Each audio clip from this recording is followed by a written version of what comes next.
T minus 50 seconds.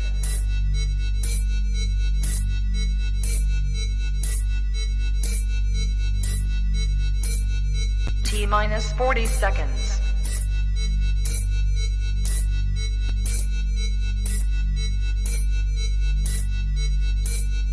T minus 30 seconds.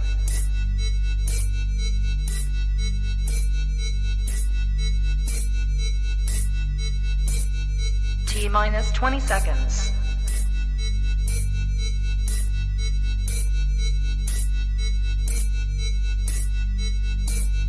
Ten, 9, 8, 7, 6, 5, 4, 3, 2, 1, 0.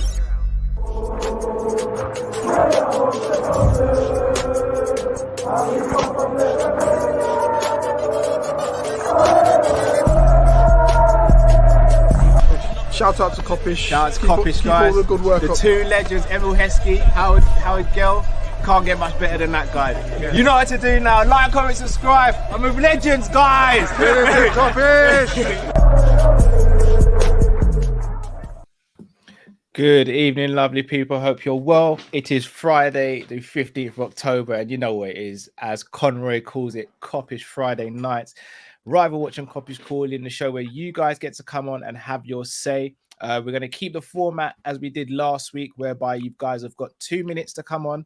You don't have to ask us a question. You've got 2 minutes. You can do whatever you want with it as long as you keep what you're saying clean. Obviously, we're not a therapy channel and all that for certain other things. So, you know, keep it clean. That's all we're saying. Just clean on a Friday. Football therapy, but football, not personal though. Not personal. Yeah. No Kevin Samuels business. No Kevin Samuels. No. But yes, make sure you smash the like button, please, people. Subscribe if you're new to the channel, and we've got some good stuff for you. But we're gonna start with talk about Fabrizio in his video that he came out with yesterday, which it's kind of thrown a few spanners in the works as such. Couple people are saying this, couple people are saying that.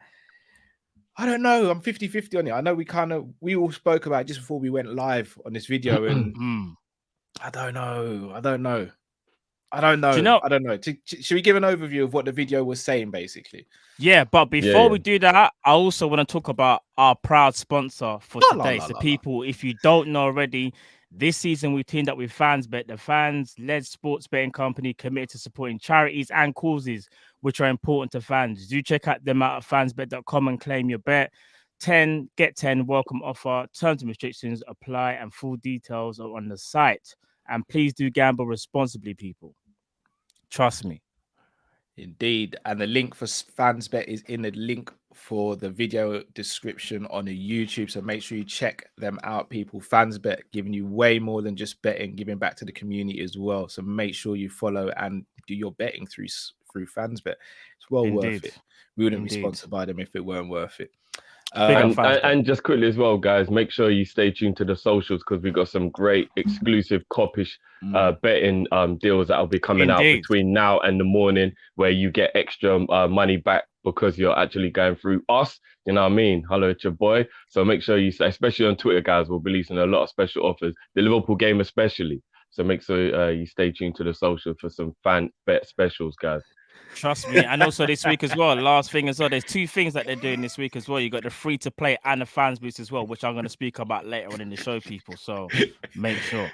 Shout out to KG. KG said the nurses deserve this sponsorship. If you don't know what that joke is, that joke was from our show yesterday. As always, massive big up to KG, to George, to Lewis, to Aaron. Make sure you go subscribe and follow them on YouTube. As you see, you got KG Vision here. You know what to do, people. You got to follow him. Also, KG, we saw you did a little video on a certain Rafinha today. Oh, did he? Yeah, man. I didn't even see it. You might have to check that out still. What was the premise? Well, word on the block is man's getting ready to say goodbye and that and sync and that. Yeah. Oh dear. I think KG's coming around to the idea of Raf coming to Liverpool still. I don't know. What are you not saying, yeah? Yesterday's price is not today's price. Yesterday's price is not today's price. He's certified. Drift, you know what's mad, Drift? I've got the same video saved on my phone. I was going to upload it during the show so you guys didn't see it. Oh, is it? Bro. Hey, do you Great know man what? think alike, bro. Alright, bro. You see Fat Joe for that year? He's gone up in my levels, bro. He's gone up in my levels. Even when he was doing the Ja Rule thing and he was going back and forth, and he was like, Ja, yesterday's price is not today's price. Legend. Fat Joe's a legend. But yeah, now big up KG as always. Big up, man. All right, so Fabrizio's video, he basically spoke about Liverpool's lack of transfer. So he said, obviously, we signed Konate, but he said that wasn't effectively a summer transfer because that was wrapped up in April. Yeah. So effectively, that was done during the season. So he said, in the summer, we technically didn't sign anyone, obviously offloaded players.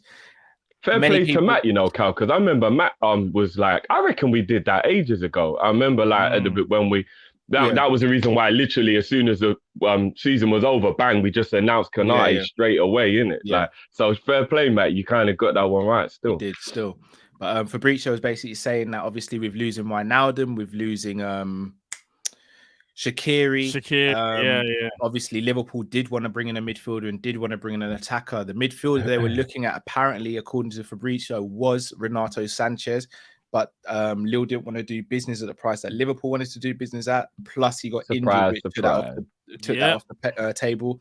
And Rafinha, again, apparently we were heavily interested, but again, the price wasn't what Liverpool wanted. And he reiterated that Liverpool were never in for the likes of the Kylian Mbappe's, etc. over the summer, and that we weren't going to be in for the elite talents of Europe. We were going to be in for players like your Jotas, who were sort of seen as opportunistic buys, who were solid players, who could improve the squad straight away, but were nowhere near the finished article. All right, so here's the thing. In fact, no, Matt, I'll let you have your say on it, actually, Matt. All right, so when it comes to the Ibu thing, I remember from maybe January, like even what you were saying, I think we had talks with Ibu. So I kind of knew the Ibu thing was being done behind the scenes for a while. And I kind of knew by March it was nearly done, but there was a few things to get over the line.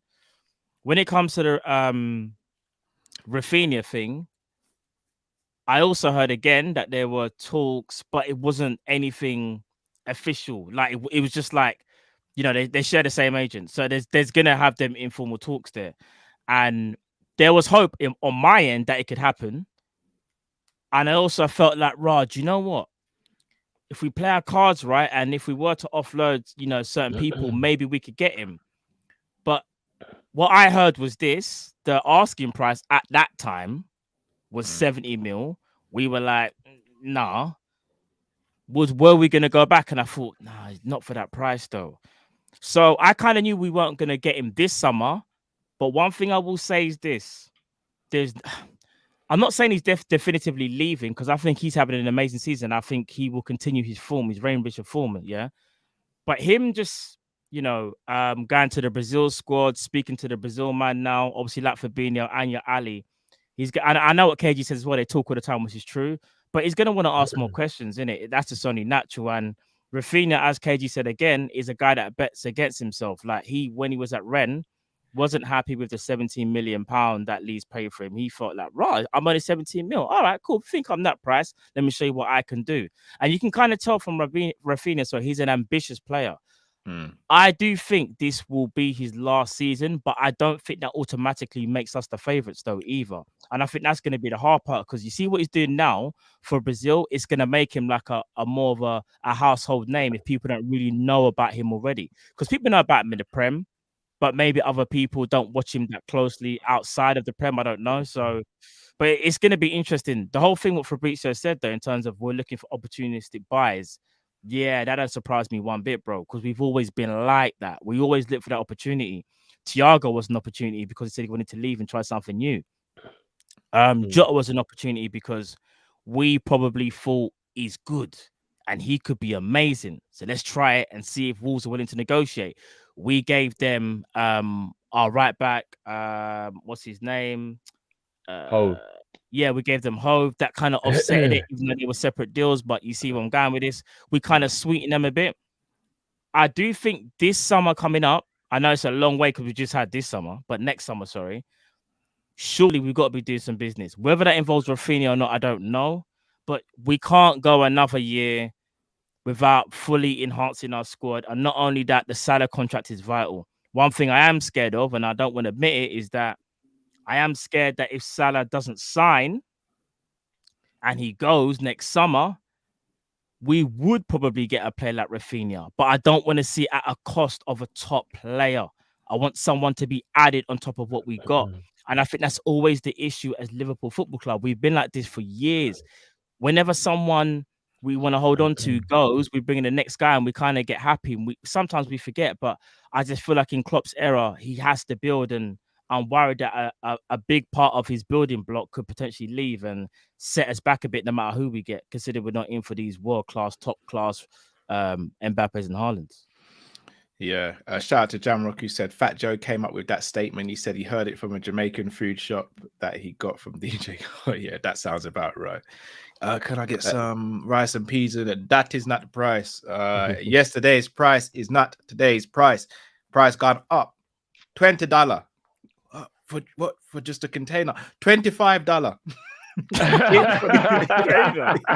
For the container. Keep on asking, the price is going up. If you hang around the Jamaican food shop long enough, it's like being in a barber shop. You'll hear all heap of gossip. I was in there today still. First of all, I'm not going to say what ends I'm in because I'm not going to bait up like that. But the West Indian shop in my ends is banging. Don't get me wrong, they're banging. The food is beautiful, everything. Do you know what I mean? Even like if you want the twisted or if you want the original hard bread, like everything. It's got everything you want. You know what I'm saying? Right now, eating the bun, like everything you want in there, yeah. And they do proper food now, But when I went in there today and they told me £4 for an ackee and saltfish dumpling, I nearly dropped my bag to her. For one? For one ackee and saltfish dumpling, £4. I nearly dropped my bag. Fall down. I said, so what? Four?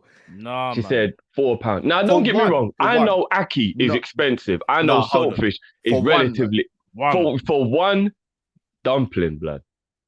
And remember, they don't gut the dumpling, you know, they just split it. Yeah, I know. So the amount of ackee and saltfish that's in the dumpling ain't that much, you know. I said, rotted. Mad. I made that at home, bro. I'm not gonna lie. For real, man. No, but you know when you're on the go when you're hungry. Everyone knows. I know. Ackee and saltfish dumpling or patty and cocoa bread on the go. You can't beat it. You're on the go, boom, go in there, yo. Let me grab a boom, you're good. When she said £4, I said, Ross, boy. I would have just said that must be for a package deal. What else comes with that? Yeah. No, I would have said, does that mean I can eat in behind the counter? Like, can I sit down with you guys and eat? No, eat straight from the Dutchie pot. And yeah, bro, straight away. Can I go sit in the back and pull up a stool or something? Yeah, I looked at her like, shit, if I do it. Shit, if I do it.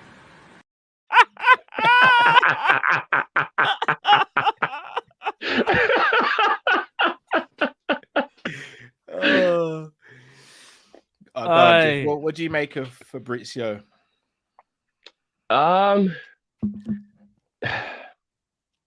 ain't saying nothing I didn't know, Cal, to be fair. I think as a Liverpool fan now, right? Only things out of the ordinary shock you. Nothing bad, man, shocks you anymore. Like the fact that Thiago was real shocked me. Then I heard about the price and I was like, oh, well, yeah, it makes sense. That's why we took so long to haggle it. Like, do you know what I mean? Like, you gotta, I'm worried, man. Even with Rafinha, yeah, I'm still max over Rafinha, but Rafinha's an absolute baller, so I'd have absolutely no issue. See what he done for Brazil? No, bro, he's sourcing. Don't get it wrong. No, but bro, he been sourcing. He's just showing you now on the international level. But here's what worries me to piggyback off of what you said, man. Yeah, go on. Rafinha's left-footed. And I don't remember any time in history where both wingers for a team were left-footed. So my worst fear would be we'd replace Mane with whoever we bought and we'd get money for Mane, which would make me, the riots I'll be doing in the streets. But No team in history that I can remember has ever had 2 left-footed wingers. And I think it is a really weird thing to do anyway. But that's back in 2005. Oh, yeah. Good shout, actually. Good shout. But that's yeah, back in 2005. So there's only one time you can think in like that's the 20 years of Bayern did it. Bayern did it with Shaqiri and Robin sometimes as well. Very rarely. Shaqiri wasn't a mainstay. He was like off the bench kind of. Yeah. But you're right though. At the same time though. So I'm worried that it would be Mo who would be going out if Rafinha came in, because I don't think Klopp would want 2 left-footed wingers. Do you get what I mean? Like I can't imagine a world where Rafinha's going to hold bench. I know like rotation and that, but I don't think Rafinha's coming if he's not going to be the main part of the team. Do you get what I mean? Yeah. And what Mo and Rafinha in the team at 2 left-footed players is a bit weird, isn't it? And they both play left. They're not just both left-footed, they both play left side. So unless we were going to put Mo up front and not buy a striker, and Mo would just actually do a Cristiano and just become a striker, which would ruin his game because he's not good at doing that. Oh, you mean they're both playing the right, you mean? Yeah, I get you mean. Yeah, sorry, they're both playing the right. I know you meant, no. Do you get what I mean? Like, I don't really get how Rafinha fits in our team unless Mo goes. And if we get rid of Mo to buy Rafinha, we're rioting in the streets. I'm not like, that would just be the dumbest thing ever. Do you know what I mean? Like, I don't know, man. I don't know. You know, just quickly to add to that as well, Kyle. I know Kyle, you want to get involved as well quickly. One thing I'll say is this: I really respect Fabrizio's work, and I think he's one of the best journalists out there. However, I will say this though, I find it kind of like ironic that he made it seem like he's an exclusive about Rafinha when the news only broke from Fabinho talking about it literally yesterday, and then he comes on and is like, "Let me tell you about Liverpool, guys." And it's like, bro, you're kind of relaying what we already knew. And again, I'm not even disrespecting Fabrizio because I think he probably is the best. But it just goes to show you, and we're saying off air, even my man don't know everything. He really doesn't. Like, and that's coming from one of the best journalists around. It just goes to show you sometimes, like, you get all these ITKs, all these journalists that say they've got all this stuff and that they know, and really and truly they don't know. And one thing you have to say about Liverpool, one thing you have to give them credit for is that we move in silence. Nobody knows. I reckon the only people that even really knew about Rafinha, if I'm being genuinely honest, was probably probably Fabinho and Alisson, and that's because they're Brazilian and they're Liverpool players, and they talk to each other. And they talk.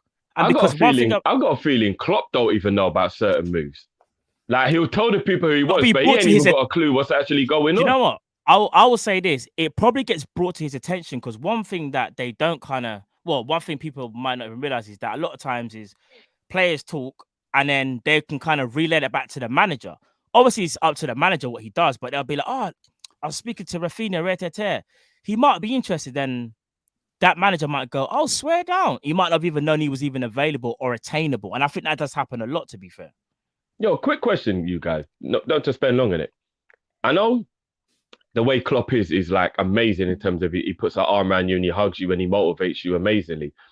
But because he's got such a strict philosophy on how the game is and what role you play in the team, do you think Klopp is the type of manager you can knock on the door and be like, "Yo, Gaffer, I don't really like what we're doing here and I don't think it suits me. Can I talk about it?"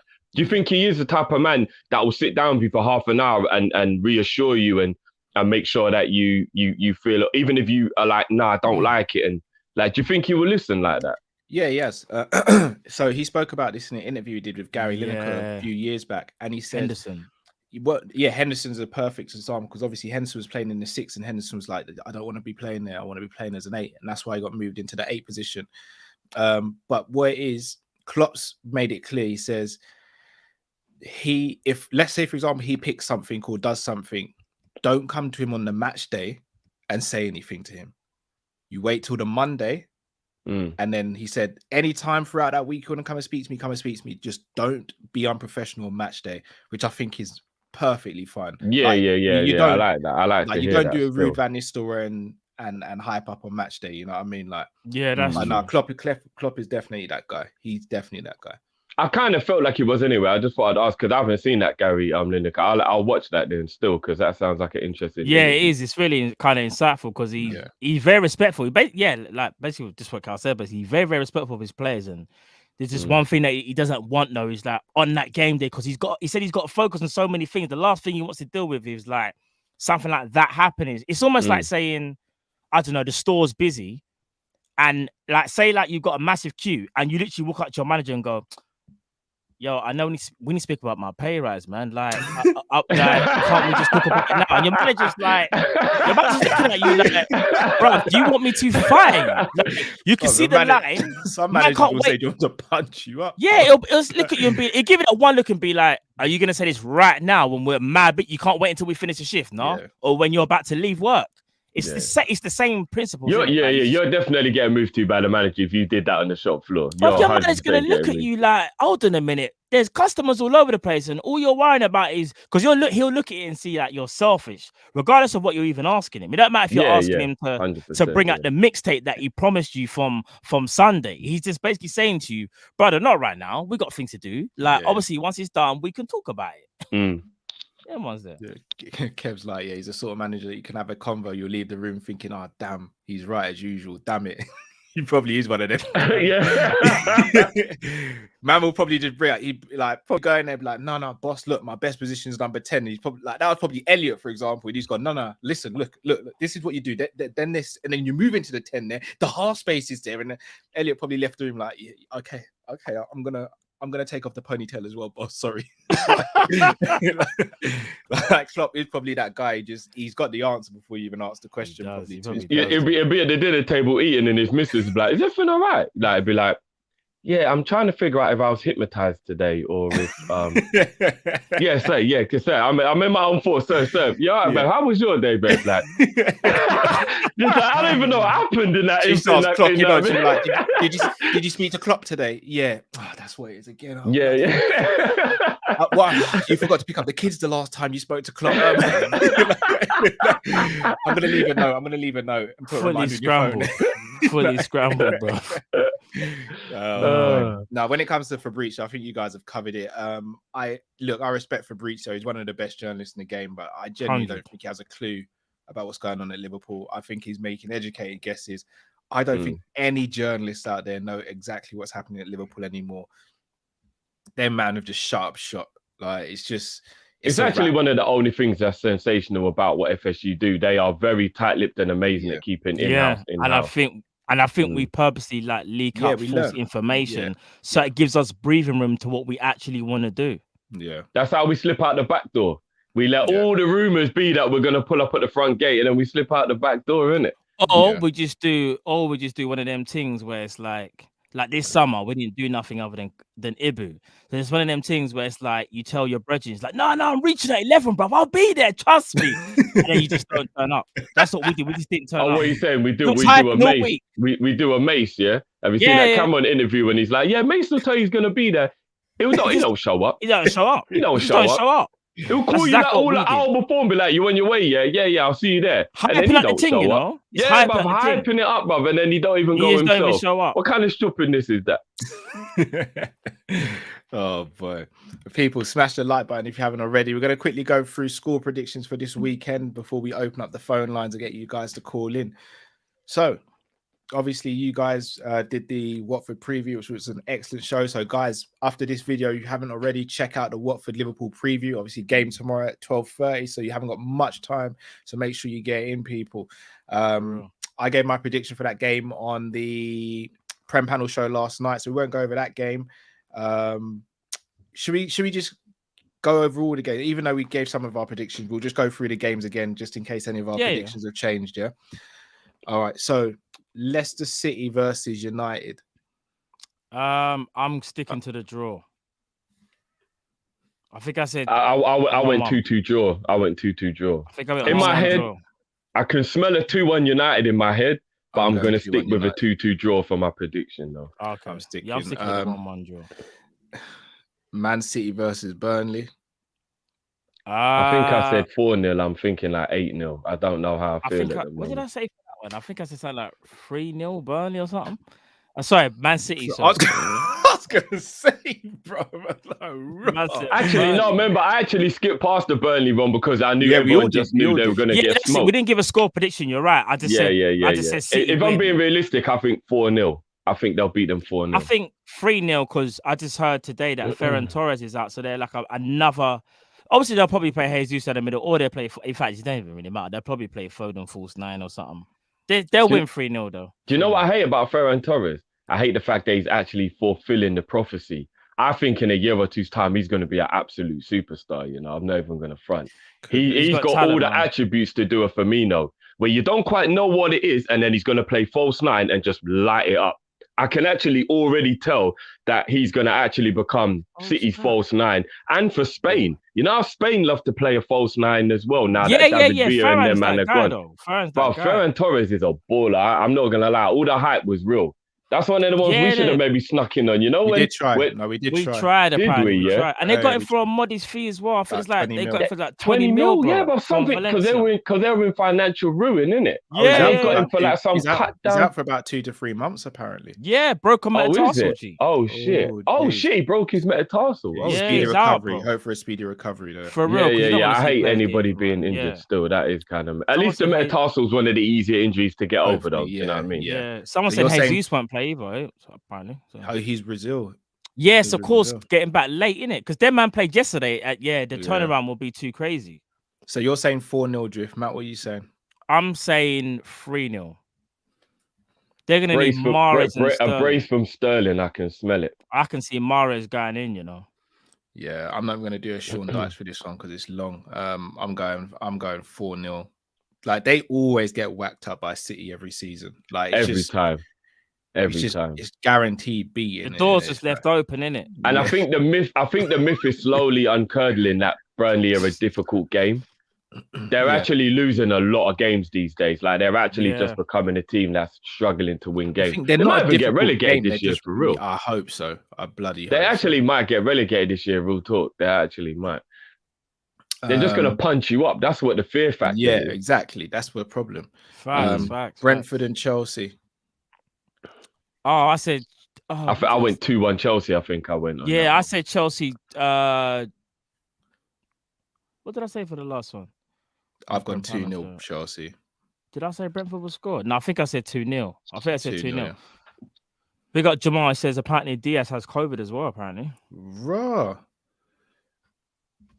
Still don't think it makes a difference. That's what I'm saying. It's international things is mashing up the thing. The flow of the game as well. It does bro. Right? You want to see the best players playing every week, man. 100%. Or at least available, should I say. Newcastle versus Tottenham. This is Tottenham a techie one, isn't it? Nah, Tottenham will win that, you know. I know I think Tottenham will win that. Do you know why? Do you know why I feel like it's a bit techie? Because there might not be no new players on the pitch, but I think people are fighting for their place in the team now. They know they'll be the first to be shipped out if they're deemed not good enough. Certain people are already gone. The only person that's staying is St. Max and probably Joe Willock. No. But what I mean is, there's a couple men in that team that might play above their level because they're on a hype. True. And they know that they'll be the first one dashed out the door. Because you don't want to be the girlfriend of the guy who wins the lottery and he gets rid of you straight away and finds a new girl.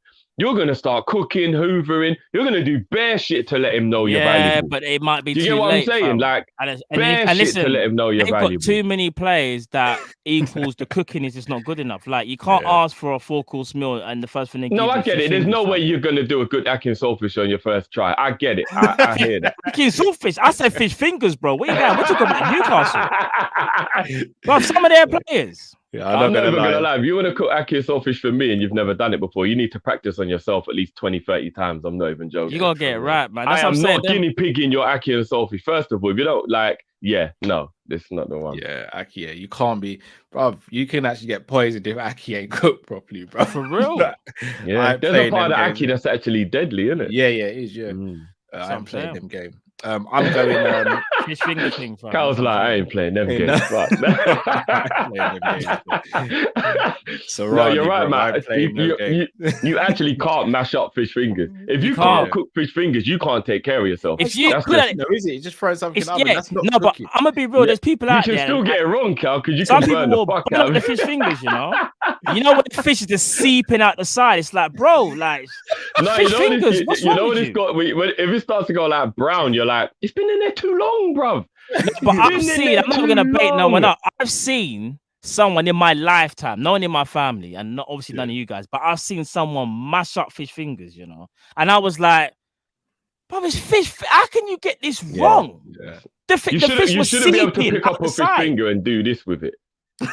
Bro, if the fish finger is seeping out the side, yeah, you might as well just. I don't even know, bro. Just go and get some bread, use man. a hammer and a chisel instead of a knife and a fork. Yeah, just.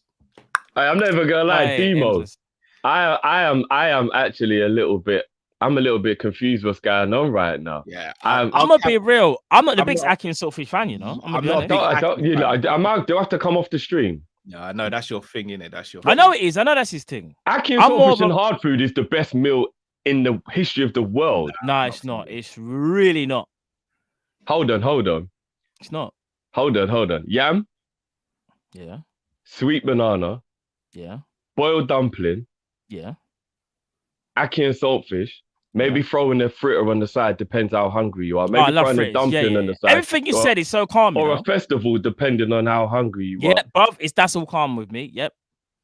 That bill can't be beat. What are you not talking about? I mean, obviously, you go fried dumpling over boiled. You wouldn't have both unless you don't want to be able to go toilet. Let me ask you this. But you get my point. You lot are crazy. All right, let's move on swiftly. So what are you saying for the score? I'm going to Yam. You lot said no. But you lot said Aki and Saltfish are hard food. What are we talking about? Bro, listen. Listen. You see me? That would be my Let's say, for example, someone said, "What's your last meal?" Yeah, your last meal. That's not my last meal, though.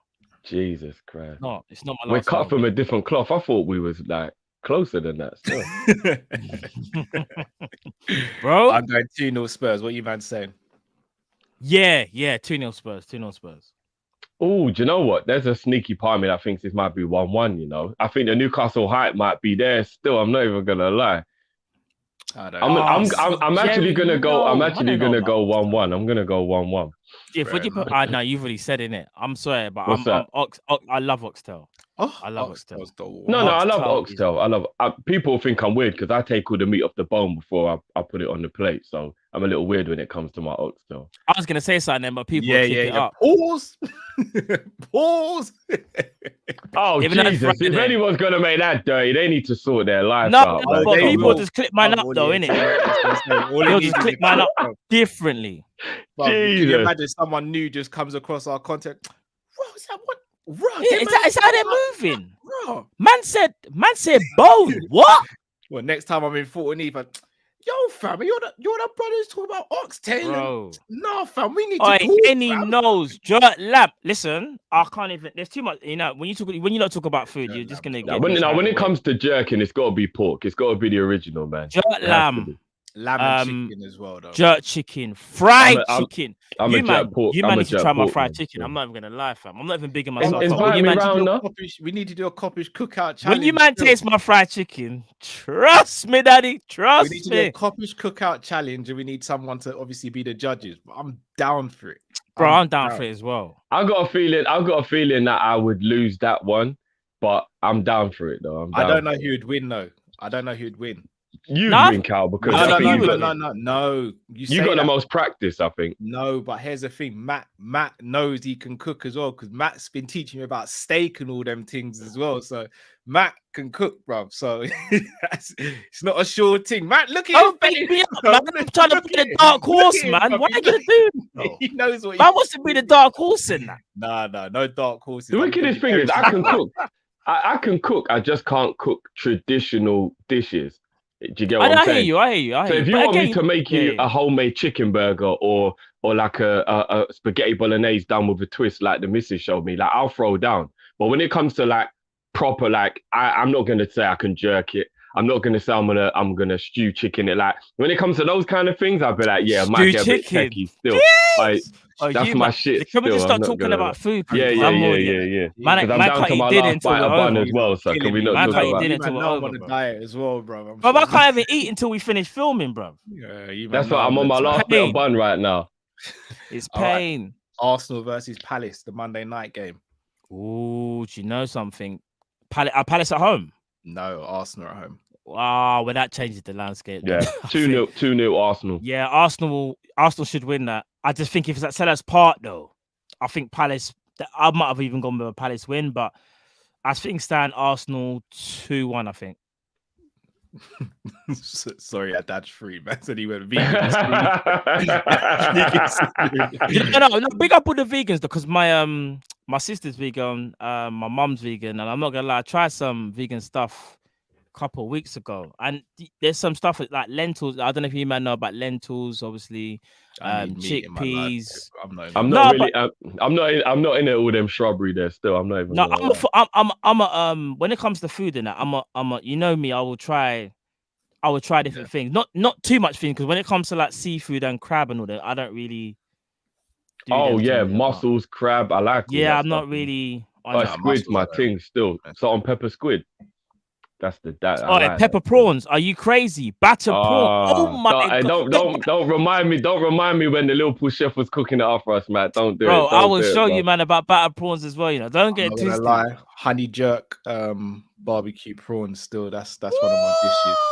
Yes, one of my dishes. That sounds like I need an invite, Cal. That sounds like that's one of my dishes. Bro, I'm not gonna lie. If that's one of your dishes, should we just end the stream now? Should we end the stream now? Can we cook up something and just film?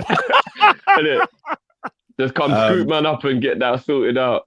Trust me. I'm actually going 2-1 to Palace. Yeah, I think the fact that they're playing at the Emirates plays into their hands because Palace are very good on the counter and they can be allowed to play that game. The onus is not on them to take the game to Arsenal playing away from home. I think they can get Arsenal on the counter attack. So I'm going to go say Vieira as well. I didn't even think about that. Just now. I'm going to go 2-0 Arsenal. I think the game will be a very tight game, but Arsenal would just nick a few goals here or there at some point during the game. No, that's fair. That's fair. All right, people. That's all the predictions done. So, guys, all we're saying is you've got 2 minutes. You can either ask us a question or you can say what you want, but it's strict 2 minutes. From the moment you guys come on, it's the 2 minutes start. We want to get as many callers on as possible tonight. So you can either ask us questions, you can say what you want, but 2 minutes is the limit. Once you hit your 2 minutes, we'll let you know, but we'll have to let you off the stream as well. We won't do it in a rude way or anything like that, but we will have to let you off and let the next person in. So yes, people.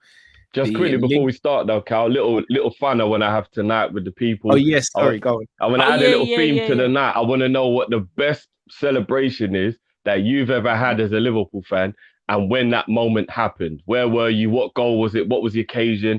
Just everything about it. And this is in honor of when Matt and I were talking about when we celebrated our goal that was used in the advert for the zone. So I'm going to play the advert right now for you guys, you know what I mean, from when, well, not the advert, just the clip of our celebration to get everyone in the mood. And then when you come on, just quickly, 10, 15 seconds before we start your 2 minutes, where were you when you celebrated the goal you went the most nuts for out of any Liverpool goal that has been scored, wherever it was? So here we go, people. Maybe go short. Come on, here it is. This is it. Here's our moment. Oh! I like it. Handball! Divock! Yeah! Yeah! Yes! Oh! Divock! Oh my God! Fucking man! Divock! That's his moment! Divock! That's his fucking moment, bro! Divock! Fucking man! Divock! Bro, we won it! I'll tell you, bro. Oh, bro! Oh, I can't do this! Oh, that's what I'm talking about! Fucking hell, bro! Oh, what did I say to you, bro? What did I say to you? Divock, bro! Oh, yes! Ha ha! Divock, bro! Man's got this, but... Bro! Divock, you know. Get a finish. Pack that, bro. Man, packed it, bro. Fucking hell. Oh, bro. Now we can relax. No, bro, I'm not relaxed till that bell goes, bro. Ah, fam.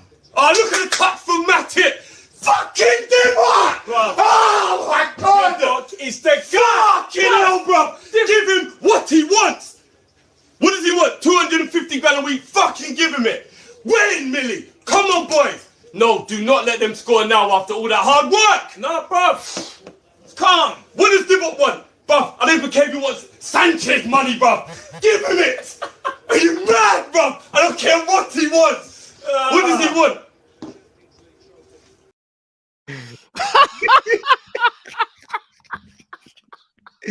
I'm not gonna lie, we got mad aggressive, you know. Do you know what kills it for me is this, bro? When I see Drifty do this, bro. Man sunk. When I saw that, I was gone. Bro, I'm not gonna lie. That's a dance you do to a slow jam, but just, no, baby. Bro, that was legendary. Hey, listen. That was I was done. There is no sweeter moment you can give me than Divock scoring the winning goal in the Champions League final. I peaked at that point. From then on, it was always going to be downhill. Sofa, bro, and then you look like you got your second win, bro. I was like, no, I'm ready for. I thought man was gonna run out the yard and come back. You know, I'm ready for. Man sprinted off. Man sprinted off. You know. Bro, you know that I was gonna have to catch myself and realize I was in my own yard. Because if I was in my own yard, I don't know where I would have ran to, bro. I swear that. That was legendary. So, guys, when you come in, where were you when you had your maddest moment? What goal was it, and how did it make you feel? Do you know what I mean? Let's do this. All right, gonna quickly go through the super chats and then. Oh no, sorry, Cal. Just quickly before you even do that, I just want to quickly bring up again regarding our sponsor, FansBet. And this week, people, there's a free to play as well. So this week's free to play game is focused across the Premier League action on Saturday, with the game kicking off at a traditional 3 p.m. UK time, people. And it's totally free to enter as well. And share over 10k in free bets up for grabs by answering correctly. People, go to FansBet.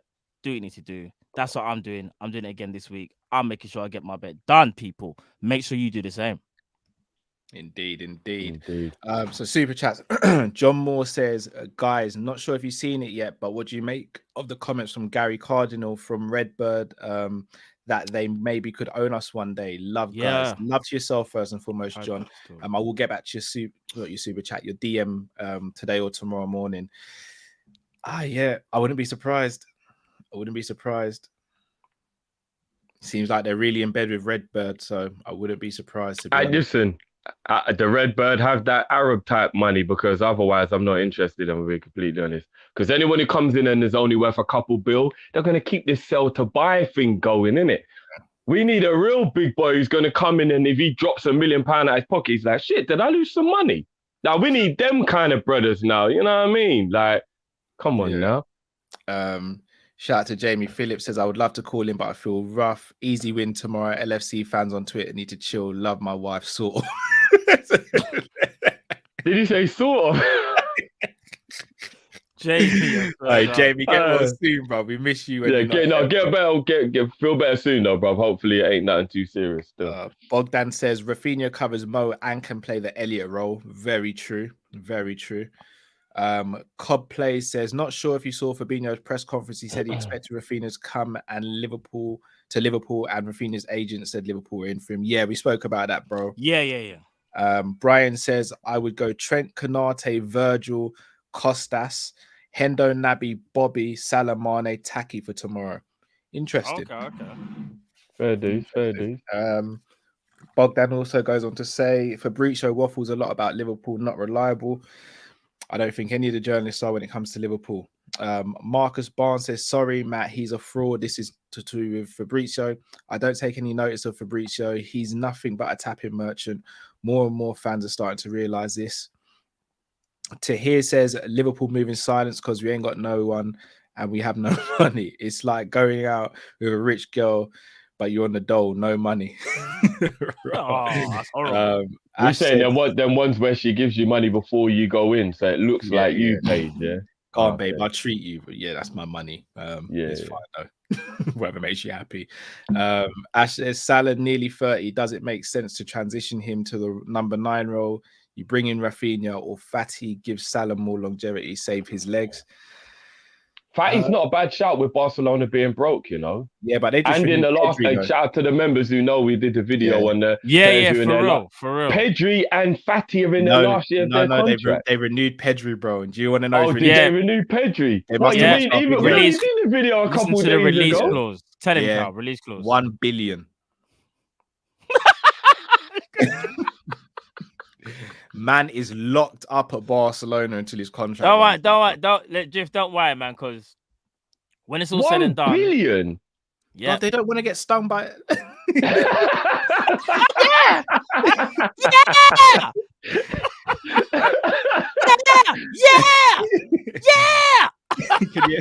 Henry probably saw that. He's like, oh, LeBron, Billy, okay.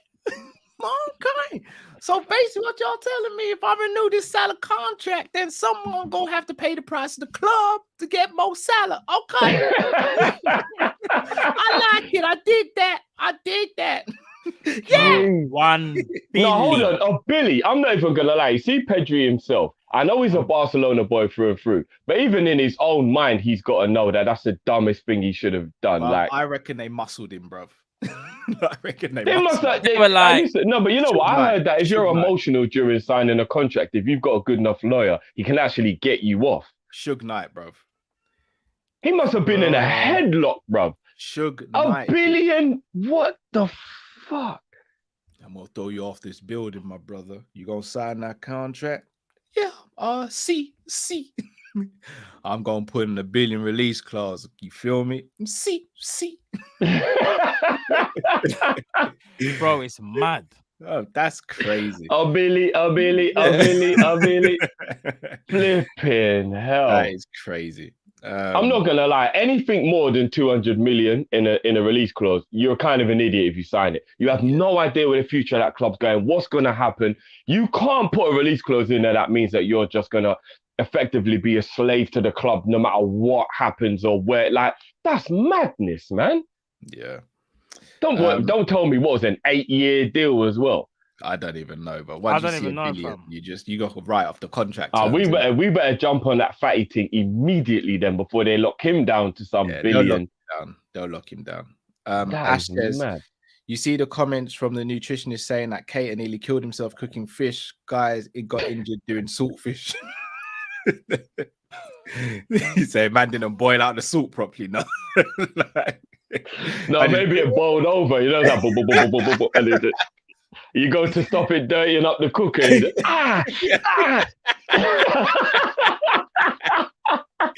He said, imagine filled up the pot to the top and you didn't realize the bubble concentration in that. Yeah. Look, Matt's not even laughing. No, I just did something quickly. I just saw something. Yeah. Every time we talk about Matt, we talk about Navi, I see Matt just go. No. Dean can attest to this. No, I'll just send him something quickly. Yeah. Oh, okay. Fair dude. Sabiri says, what the hell is sweet banana planting? 5 for the saltfish.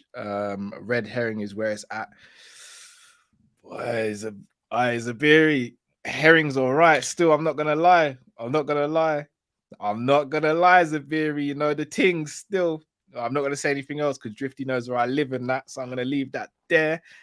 Z Gold says, just want to ask this question. I like to talk about football, but you have to mix it up sometimes. Wanted to ask, prime Michael Myers or Jason Voorhees? Freddie. So that's Friday the 13th versus Halloween, isn't it? Yeah, you're the main man for films. I'm not really a film guy. Like, be a bit probably say Michael Myers because Michael Myers. They're still making those. I don't think that guy. I swear there's a new one. Like the other day, a new one come out. I think there's a new one. Bro, man's been around. No. Jason carries a chainsaw. I'm not gonna lie. There's not much things that are more intimidating. Bro, I swear down, in one of them they cut off Michael's head, and somehow his head is back on. Yeah, like Michael Myers is actually stupid, bro. Yeah, this man can get shot in his head, and they'll style it by saying the bullet went through his flipping cheek and went through one of his teeth and came out the other side, bro. It's crazy. I can't. Like the Halloween things were going so long that Jamie Lee Curtis went from being a beautiful young woman to a grandma, and this thing's still going, bro. Like it's actually a mad. Jamie Lee Curtis. They've been doing Halloween for about 40 years or something like that. Like it's actually crazy. Jamie Lee Curtis went from being like in uni to getting a job to being in a movie career to practically pension. It's peak still. But they're both. I'm not gonna lie. They're both kind of. I don't know. That's a hard one. Both of them are basically unstoppable, isn't it? So yeah, for real. LFT Sports TV said, "Man can't get that sort of food in Germany." My condolences, man. My condolences, sorry, my bro. Jay Finn says best celebration was Bobby's goal versus PSG. I remember that. Bobby. Jamrock says, Drifty, why you acting like one of them girls that get into the club saying, I want one of them ballers in the VIP section? Come on, fam. What? That ain't it.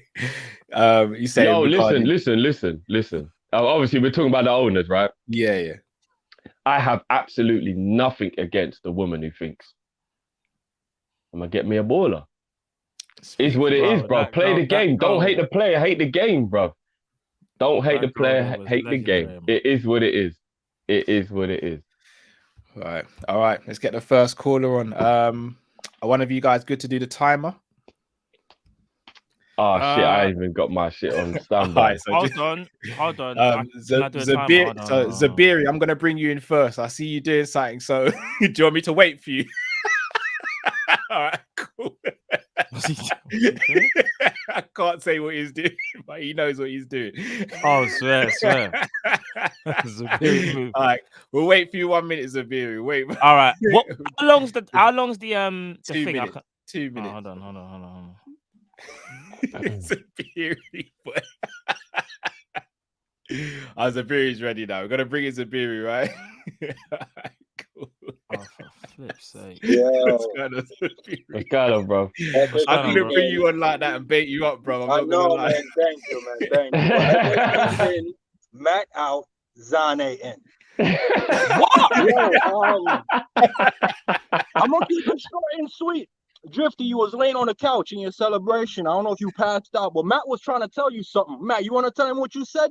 Who you was telling him about? You was telling him about Origi, you said? I heard you in the clip, man. I saw you. There's video evidence. You was telling him I about can't remember now, you know. It was all a bit mad still. It was kind of hazy. It's kind of hazy. It's kind of, you know, them ones there we get excited. It's a bit hazy, bro. It's my favorite celebration, but Matt, I know you enjoyed it that much, man. I'm glad you enjoyed it, man. I saw you. My question is for Matt only. Where does that rank with your Naby celebration of that little week? Hold on, bro. Sorry, bro. Say that again. Could you break down the Origi celebration versus your Naby celebration? Which one was more epic? Because I didn't see no tapes on the Naby one, so you're gonna have to either embellish or just keep it real. That is fine, bro. That is absolutely fine. You can embellish or keep it real. You know, we'll find out. I'm gonna keep it real, bro. Don't worry. I'm gonna keep it real. What's up? Yo, listen. Cal, thanks for the warning, man. Thanks for the warning. I was just about to press the button. I thought, oh, no. I said, not yet. Yeah, so that's what I'm gonna do. I'm gonna go outside. That's what I'm gonna do and continue watching the show, man. Get the call. You, bro. Blessings, bro. Each and every time, brother. No, big up, man. Blessed up, big man. up, Blessed up, man. Big up. Easy, brother. Big up, King. Peace. You know what? You know what's mad, Jay? You see Sabiri's question for Matt. I've got Sabiri's question for everybody who always kept the slander that they give Origi, the disrespect they give Origi. What were you doing and where were you at the moment Origi do you know what? half volley and won us the Champions League? What were you doing? Let me answer this. Let me say this first. Remember, we're playing in the Champions League. You're supporting the players on the pitch. Of course, I'm going to go crazy. Bruv, that could have been any player you know already. I'm going to go sick. Bruv, it's the Champions League final. Do you get what I'm saying? That's what shows you the levels the man's at. No, emotions are running high. And on top of that, when he asked me about who's got the better celebration than what I was doing, I'm not going to lie to you. the Origi one, if I'm keeping it real, it meant more. It was a final. Don't get me wrong. Naby's best celebration was the other day when he tried to do like the Canada thing where it was like, yeah, that was big. That celebration. No, do you know what? I actually celebrated it. I celebrated his goal against Chelsea at the end of the season. We won the league more than I did. But do you know what? We didn't do a watch long for that, which is a shame. No, we didn't. No, but we went live as soon as the final whistle happened for that one. But in terms of actual celebration, remember, I dyed my hair red. You dyed your beard for that. Yeah. I was watching the game with the dye already in the beard and that. Yeah. I dyed my hair red still. Yeah, do you know what? I have to keep it real though. The Origi one was mad. The Origi one was just. You know what? Here's the wickedest thing. Yeah, everyone's allowed to change their mind. Don't get me wrong. Like everyone is. But me and Matt used to have hours of conversation back in the day about how much we think that Origi deserves more of a chance, right? Yeah. And that is 100. The reason why I was a little bit more shocked when Matt jumped the Origi shit.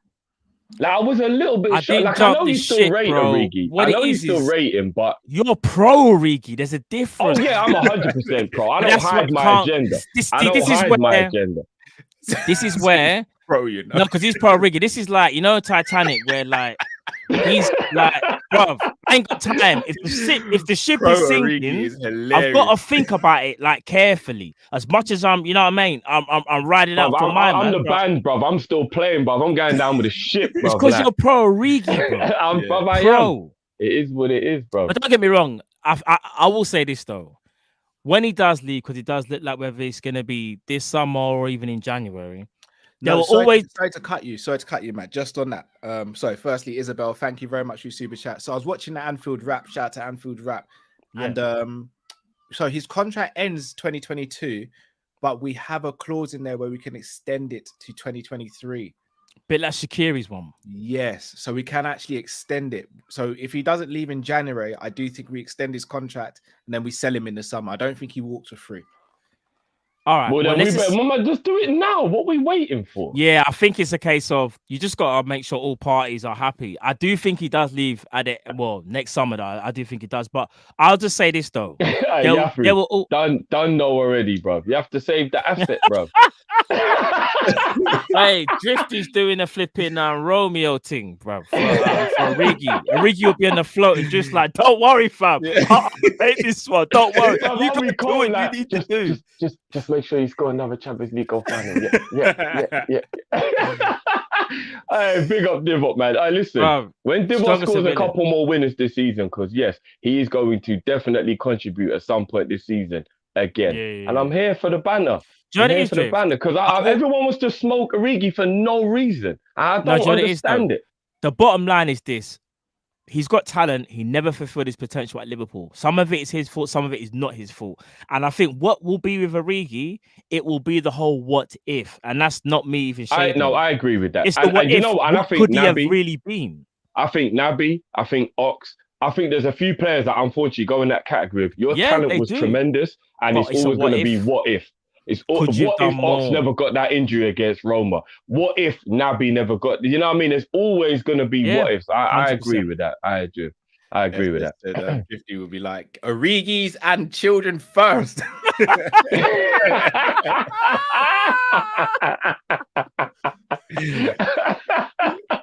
Oh man, to jump, get off the ship, and then just like, wait a minute, Origi's still inside. I gotta go back. Gotta go back. Oh boy. All right, gonna get the next caller in now. Man. Jamal, can you hear us, Jamal, bro?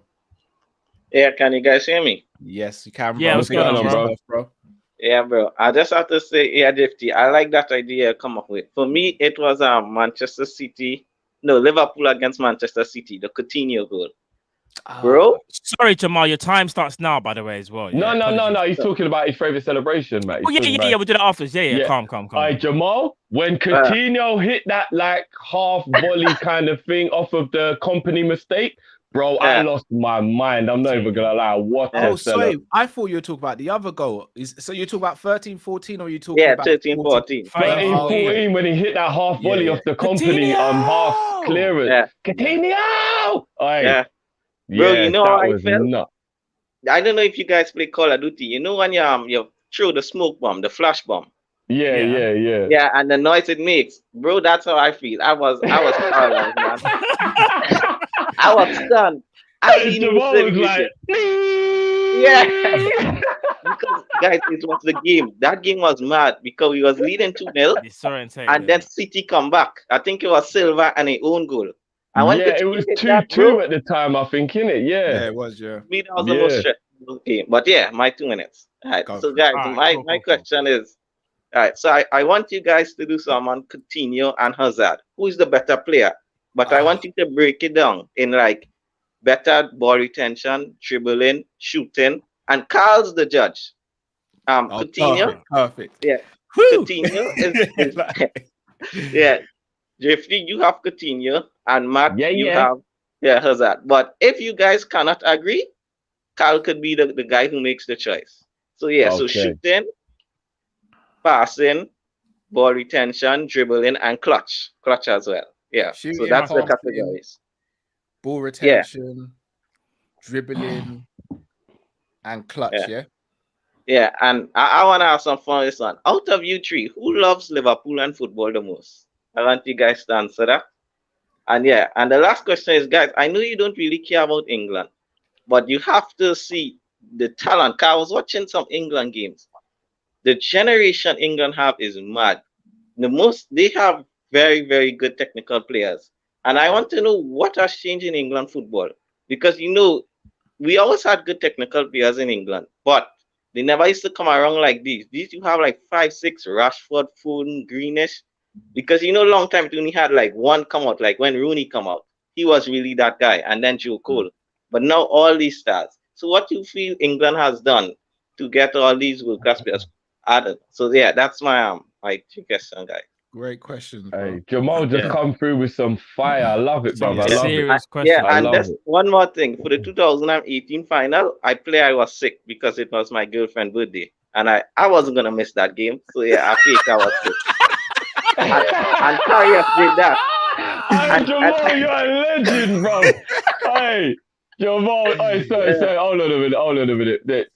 I was unprepared. Hold on.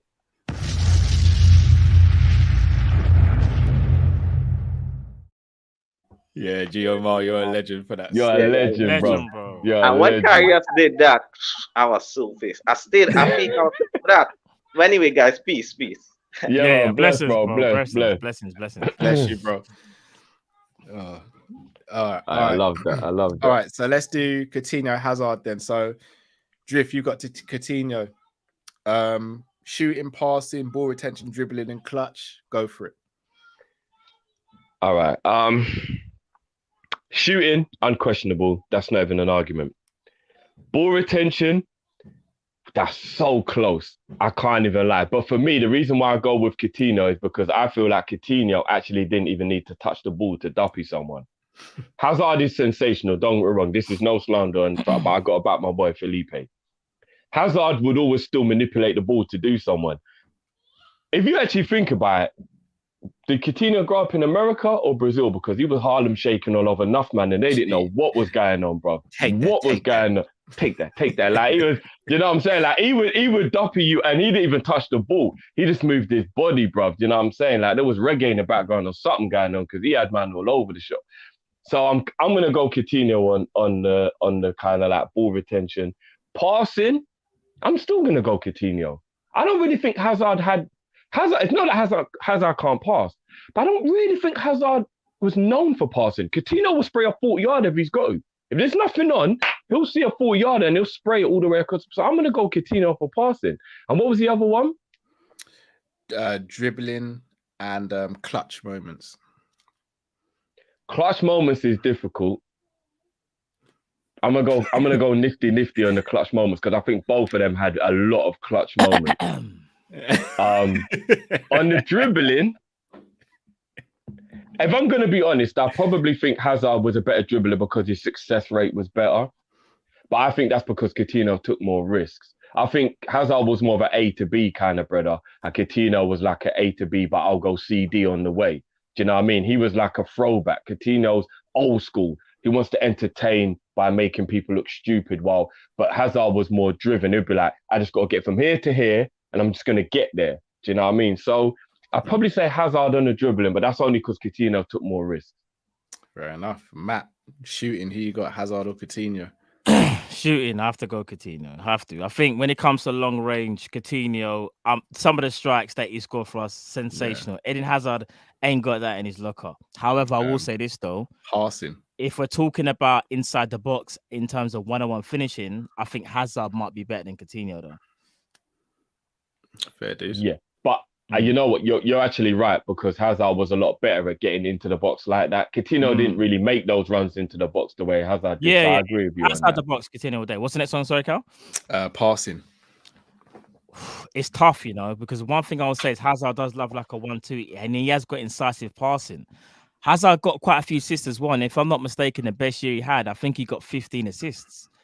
And that's just assists. That's not passing in general. So if I'm being genuinely honest, I don't even want to say it because it's like I'm going up against my own. Hazard might slightly be better, I can't even lie. Right. It's hard to say above, because when you look at it and deep it, as great as Coutinho was, Hazard was even known for like slicing the team open because he might beat a few men and then like just play that ball in behind. He could do that on a regular. The 1-2s Hazard sensational. Like, I agree. But what about a 40-yarder? Do you think Hazard could spray a 40-yarder? Yeah, he could. Yeah, he can. As well as Coutinho. I know he was obviously capable. Not as well as Coutinho. That's what I'm saying. It's objective. I'll say it's a tie. I'm going to say it's a tie, actually. I'm going to be real, it's a tie. Coutinho, what about the eye of the needle triangle, old school Pez through balling? Coutinho's got to beat Hazard for that as well. I think Coutinho is the absolute. Remember when Coutinho stole the ball from Ozil against Arsenal? Yeah, bro. That happened like 80 times. I'm just saying. Remember against Newcastle in his first season at Liverpool, where he barged him at the byline and then dinked it through to Sturridge. I remember that. But then Sturridge smashed the top of the net with the finish. We gave Newcastle nightmares. I wet up the sofas when he did that. That was old school curly hair, wet behind the ears, Coutinho. That was new school Coutinho, like fresh. Yeah. What's the next one, sorry, Cal? The next one. Ball retention. I'm gonna be real. It's Hazard still, I can't even lie. And another reason why I think it's Hazard, man can do this thing at high speed. Hazard was faster than Coutinho, and the ball didn't leave his foot. It was like Velcro. The ball stuck to Hazard's foot.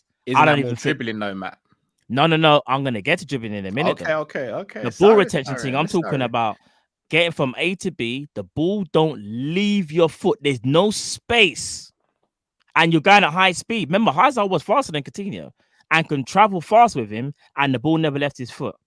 And on top of that, Hazard was always the best at protecting the ball. We was talking about this other day. I mean, you talk about ball retention, retaining the ball. What did Hazard do if he knew if he knew that you might get the ball? He puts his body in the way.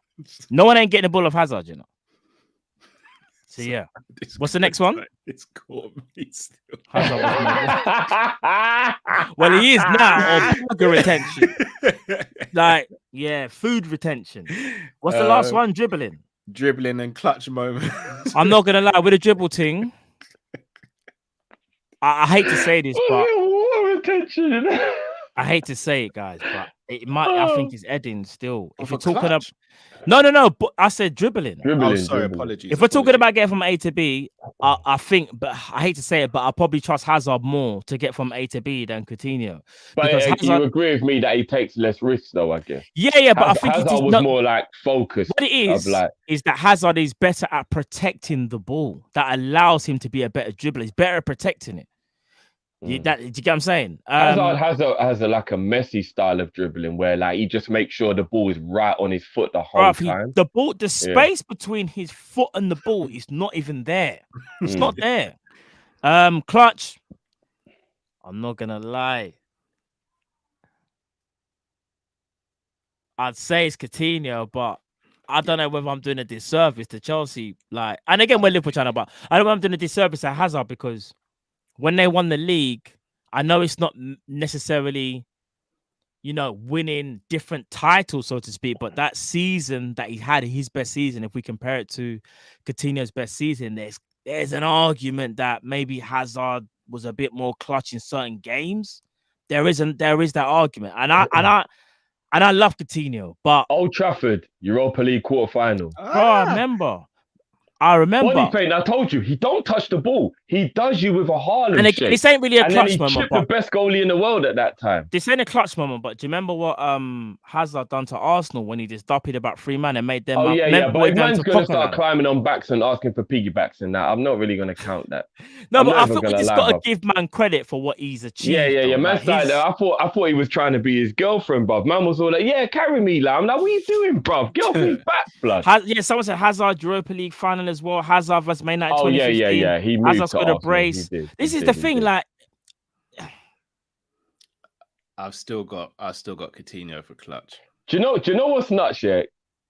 Sorry, Matt. Actually, apologies because I actually spoke quite a lot over while he was trying to talk. So I'm just very passionate about Phil, as you know. No, I know you are. I know you are, bro. Yeah. You see, Coutinho. Coutinho was our Neymar. We had a Neymar at Liverpool. People look at the way he didn't succeed at Barcelona and they try and bring him down. Coutinho is almost as good as Neymar in terms of his overall ability as a footballer. Does everyone know that? I don't think people get what a footballer we had. I disagree, Drift. No, that's fair enough. But in my opinion, Coutinho is old school throwback, 1990s, early 2000s, old school baller. Coutinho, you know what? Do you not remember? Neymar's talent was. Neymar's better than Coutinho, but him and Messi are Masali players. Like Neymar's better in than our Coutinho, generation. but Coutinho was our Neymar though.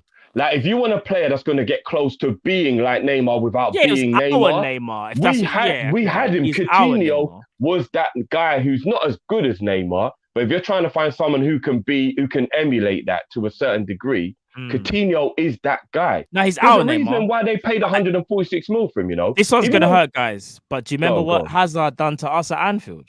Yeah. Yeah, but this is what I'm saying. Cup, we had like... No. I'm just talking about... No, that was the league game. Bro, the league. What, you mean when he scored that goal on the left side, when he cut in and he banged it in? Yeah, 15, 16. It might have been on the right-hand side. Game, wasn't it? No, it was in the... I think it's the right-hand side. I'm not...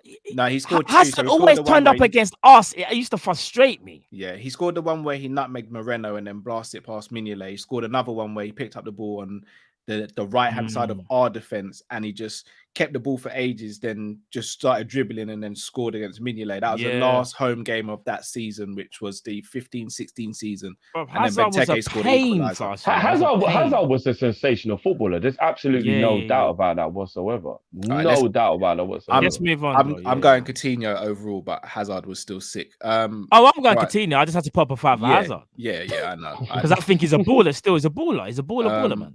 Out of us, who loves Liverpool the most? That's a hard one. I don't think you can gauge that. I don't know if any of us love Liverpool the most. I think I'm the only one willing to get punched in the face by the missus to do something he shouldn't be doing now. You reckon? I don't know. See, like Jamal said, I'm not gonna lie, I wouldn't pretend I'm sick, yeah. I'll just say, bruv. I think if we was all right.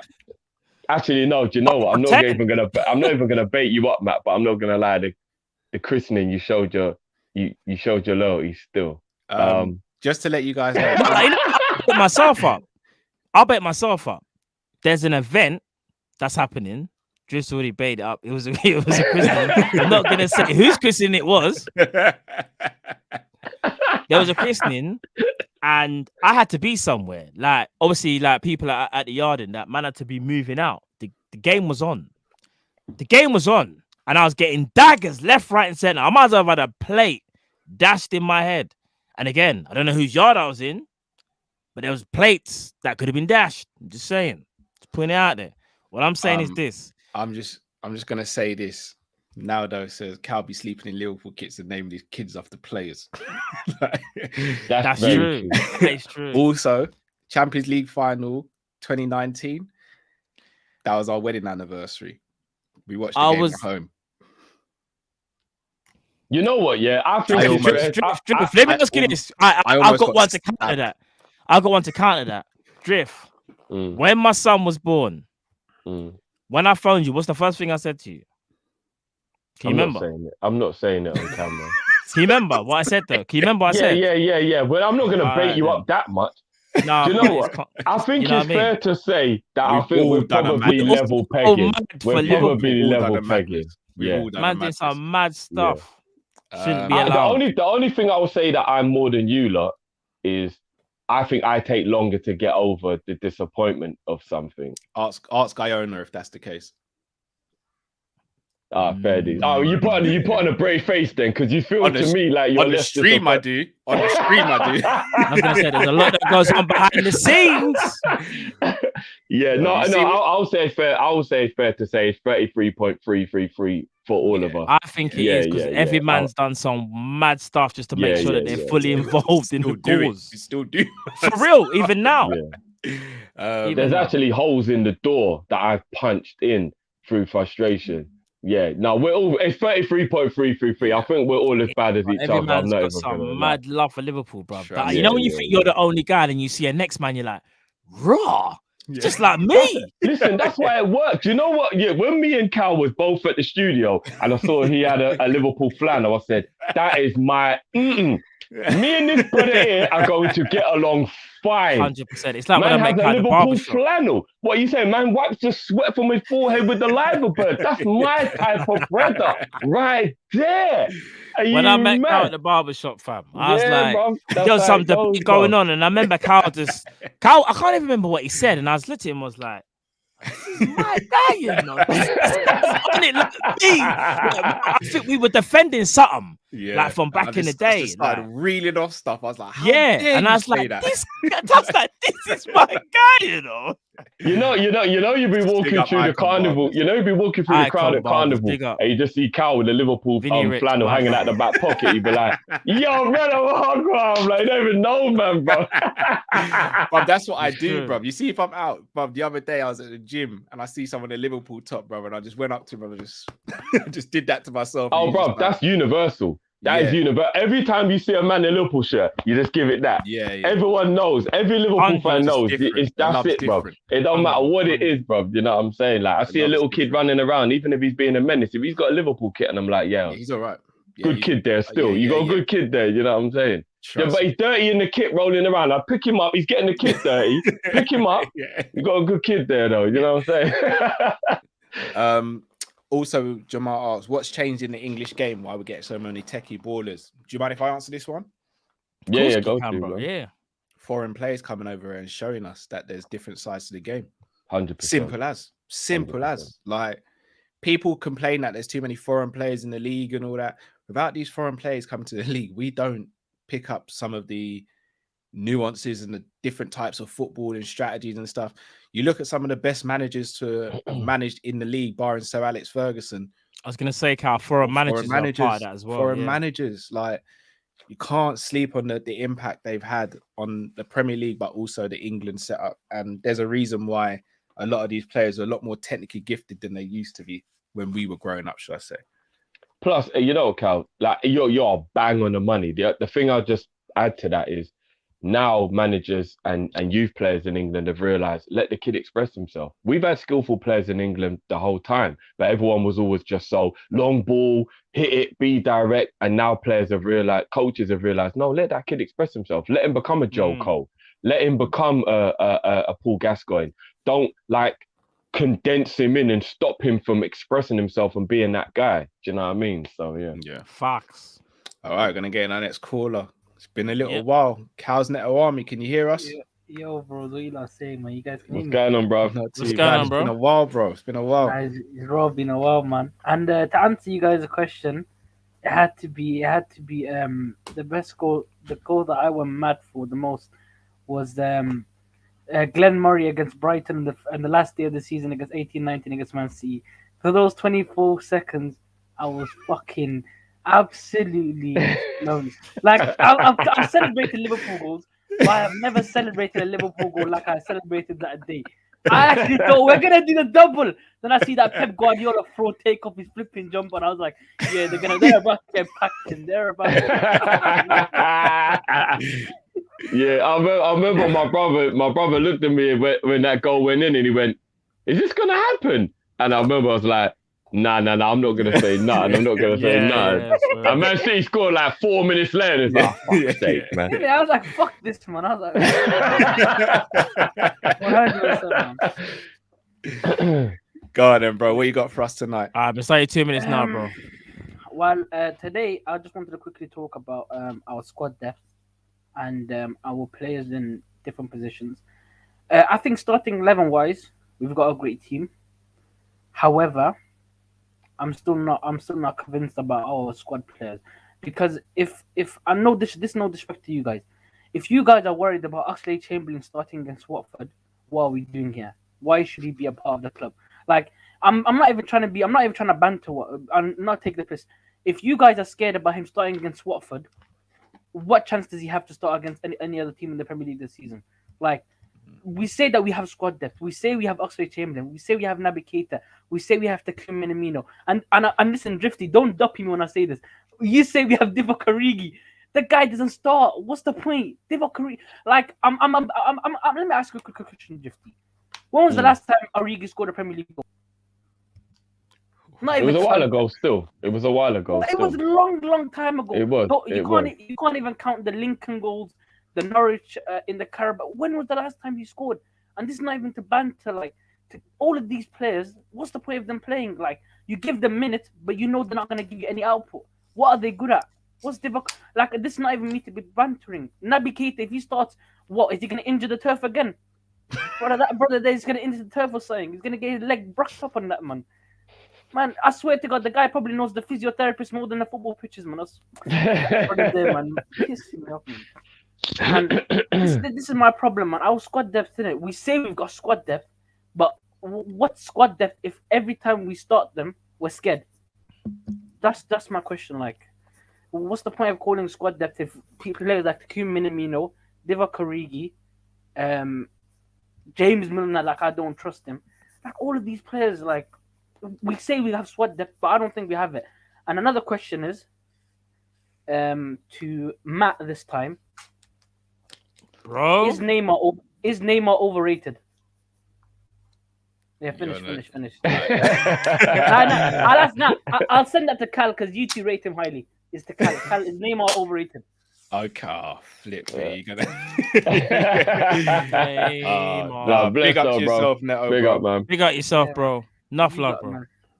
Big up. All right, Kall, you rip the band-aid off and then we'll talk about the squad depth because I can imagine you're going to rattle some man here tonight. All right, so I'm just going to rip the band-aid off. Is Neymar overrated? Talent-wise, no. I think talent-wise, Neymar's underrated. I think there you go. I like people that. sleep on his talent and the ability he has.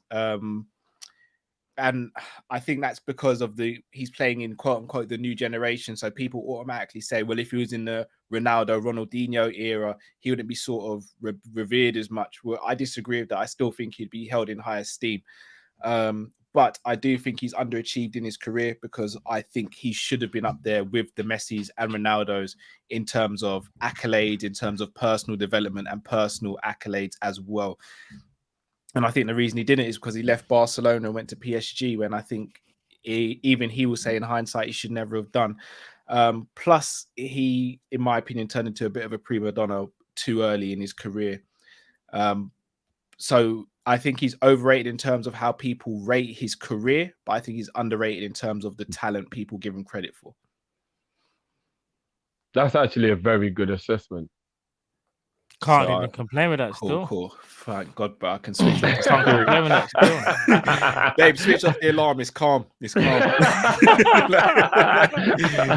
about I'm gonna have to move Mus and the kids to a safe house and all.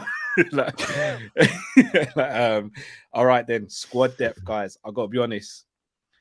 I agree a lot with what Neto said there. You know. Yeah. He's got a point. If the squad is as good as we think it is, we wouldn't be so panicky when we've got to play certain players.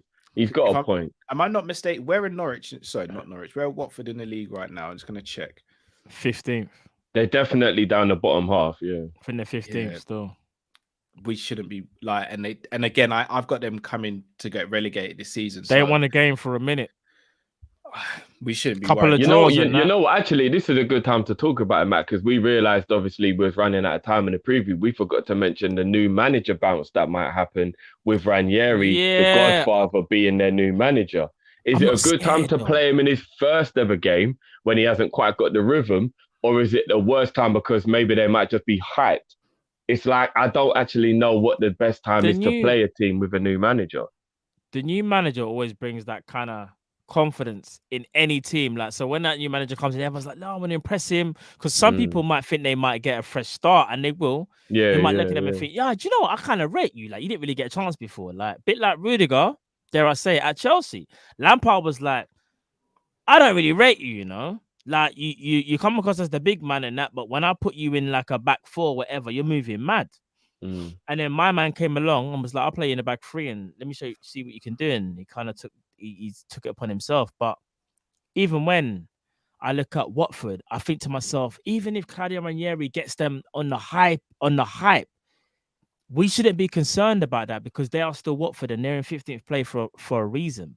We are better than them. One thing I will say is that Kaz Naomi does have a valid point when he talks about our squad depth, and we're kind of panicking already 7 games in, and we're thinking about the options that we have available.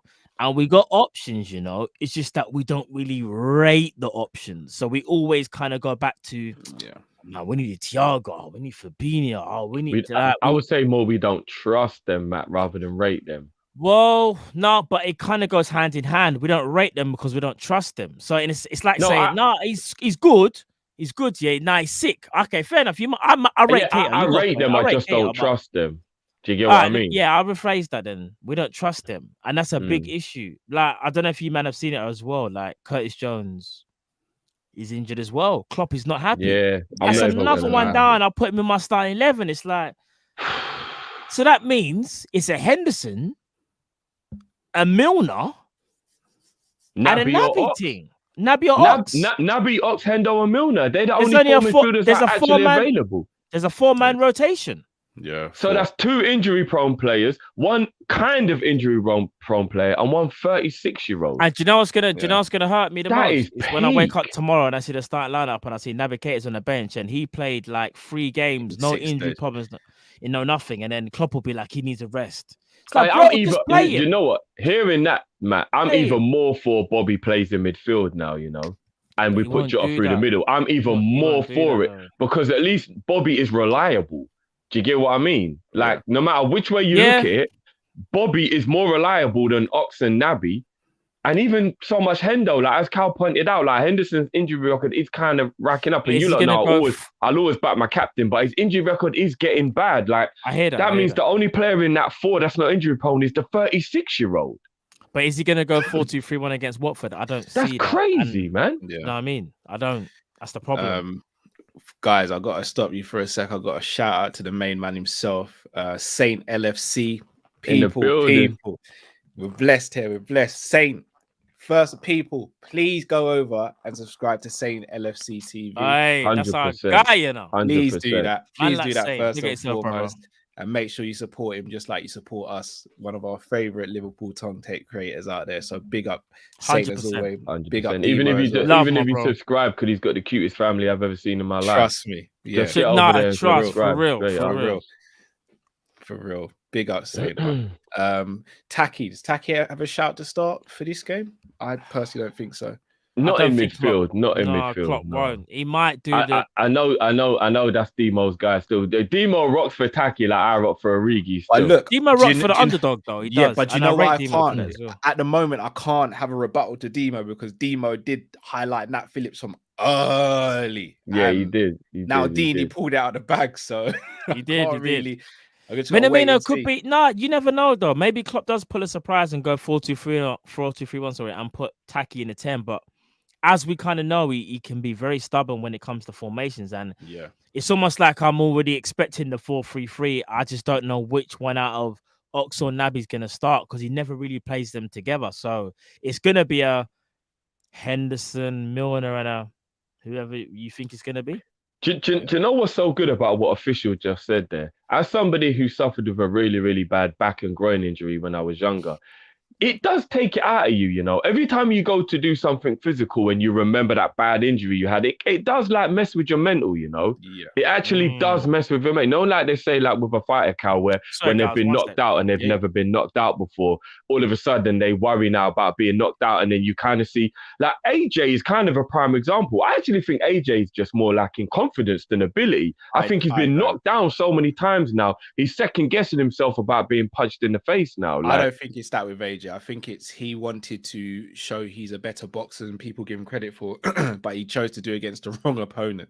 You don't box against. No, but what about even when you look at the rematch with Ruiz, bro? He looked very tentative, and normally he wouldn't be like that. But I think because he got knocked down, he was like, "Oh, I don't want that to happen again," and like it makes him a bit iffy about himself. Do you know what I mean? Tentative. I think that's being smart. Why get in there with someone who you know can knock you out when you know you can just jab and punch them from distance? There's no point. No, but what I mean is it's like he's scared to pull the trigger and go all in now, where he'd probably knock people out like he did with a Dillian or whatever. Whereas now I feel like he's almost scared to fully go for the knockout because he's worried of the counter punch, or I don't know. Do you know what I mean? And when you get knocked out, it changes your opinion. I think injuries do that to footballers. I think when you get a bad injury, you think, oh, what if I get that injury again? Or what if I do this and then that happens? And I said that to you about when I got my knee injury, and I said the first game I went back, I just said in my head, I said the first 50-50 I see, I'm just going to go full pelt into it. And if I injure it again, then I know I'm just not to be playing anymore. But if I don't, then I know, boy, the surgery worked, I can get through it. But it takes a lot. Like even times I've tweaked my knee and I'm like, surely not again, like another year for rehab and all. Like, I remember when I was talking to you and you said that your knee felt really bad and you didn't know whether it had gone again, and like even that worry of has my knee gone again, it will mess with you, bro. It will. I'll be honest with you. You may have even been able to sense it, or been able to sense it when I was speaking to you. I genuinely thought the worst, and I was just like, I can't go through this again. Yeah, bro, that was why I was just giving you bare positivity, because I thought if I pile on top now, you're going to feel like there's no point playing football ever again. I was shook. Shook. I remember, bro. And I know where you're coming from. Like, so I feel like Oxen nabbing these players who get injured regular, like, you do start, and you know what you also think as well? You don't even feel sorry for yourself, but you do start thinking, why me? When you look at a player like Cristiano Ronaldo or somebody who's like fit every week and can play for years, and then you're someone like Daniel Sturridge, you try your hardest, you live right, you eat right, and you just get injured all the time. You do think, why me, man? Like this. I'll be honest. I think we were at fault for Sturridge. No, but apparently he said it is in his family though, bro. Even his uncle and his dad suffered badly with injuries as well. I get that, but we kept on trying to rush him back because we had no one else. It's same with Michael Owen. I hear that as well. We kept on rushing Michael Owen back. England actually. Torres. I remember England never put Sturridge on the same training regime that Brendan told them they had to put him on as well, because he was on a specific training regime to keep his body healthy. And England ignored what Brendan said. I do remember. But Michael Owen, he said the same. He said all his brothers, his dad, they suffered with muscle injuries. Fernando Torres, another one. We ran that brother into the ground. Yeah, I hear that. So I hear that. I think Liverpool are to blame for that as well. I'm going to get our next caller in. Any, can you hear us? Yeah, are you okay? Are you okay, Annie? How you doing, bro? You look good, yeah? Yes, yeah, man. What's good, bro? Yeah, man. Blessed. Just to answer just question about the celebration. Mine was kind of like the whole game, like the Liverpool Barca game. Like I was in uni at the time. Okay. I was in uni this time up in Leicester, and then we planned to go to the bar. But obviously, Origi scored in like the 7th minute, and we were still at home. We hadn't left yet because my housemates weren't Liverpool fans. So I said, guys, there's something special about to happen. We got to go now. I was watching it on my phone at the time, and I saw Origi score. I said, nah, I can feel something crazy going in the air. Let's go. So obviously we went, but it was pretty much the third goal with the craziest celebration, because the fourth goal was a bit like no one expected it. But the third goal when Genie came on and scored that header, that's when the whole bar went crazy, bear flying everywhere. Then we started singing Liverpool songs and that. It was mad. But yeah, that was probably the celebration. Yeah, that sounds legendary still. I can't even lie. Yeah, no, that was sick. Shaqiri whips it in for 1 now. Yeah. Aye. I'm hugging strangers in that. Hugging strangers I've never met in my life. Yeah. And the thing you said about when you see a Liverpool fan, you just gotta give them you pat your chest like it's different, isn't it? It's different, bro. But what was I gonna say?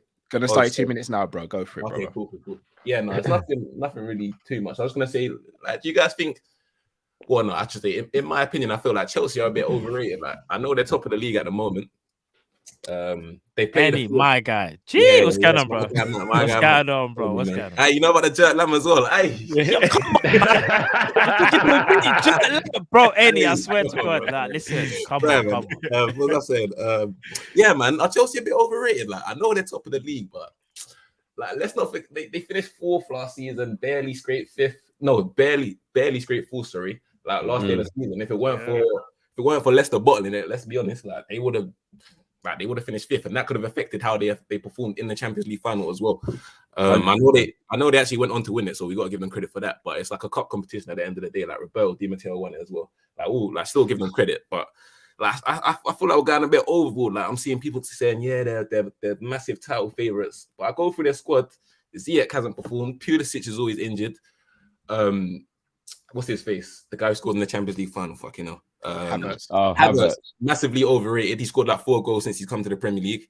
Who else did they got? Werner. We know what Werner does. Like his movement's very effective, but in front of goal, like his legs turn to jelly.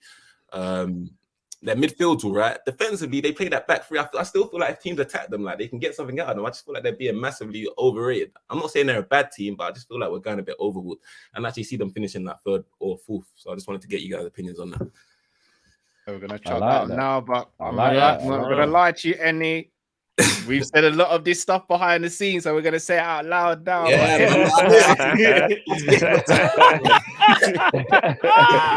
have to let rip in public now. You've opened the door, bro. You've opened the door. Yeah, big up, man. Big up. Bless you. Big up yourself, bro. brother. Always a pleasure, Have a blessed weekend, G. Yeah. Yeah, man. You lot as well, man. Love. Yeah, man. Big up. Cool. I got to bring Any out. That's my friend Aaron. He's a Chelsea fan. Yeah, I was gonna say that's definitely a Chelsea fan. Yeah, that's definitely a Chelsea. I was gonna say, yeah. Big up, Aaron. Can I start with the most controversial thing that anyone's probably gonna say about this whole thing? Let me save yours till last. Still. Go on. Matt, what I came in. Yeah, was it what? No. Eddie was just you basically caught everything Eddie was saying. Oh, so it's about Chelsea. If they're overrated, I think as things stand, they probably are, and the reason being is this: as much as I do rate Chelsea, and I do think they are a world-class team, I do believe that when they bought Lukaku, everyone kind of just assumed that they're just gonna just just destroy the league. And it's like, don't get me wrong, Lukaku's a great striker. He had a great innings at Inter Milan. He done very well. And Thomas Tuchel's won a Champions League. He beat Pep Guardiola. But do you want to know something?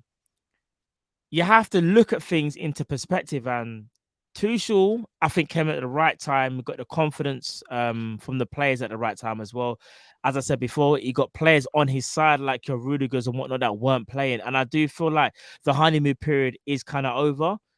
I think we're going to see the real Chelsea this year. And although Chelsea are a great team, they are a world-class team, I don't think they're this all-conquering Chelsea, like how people perceive Man City.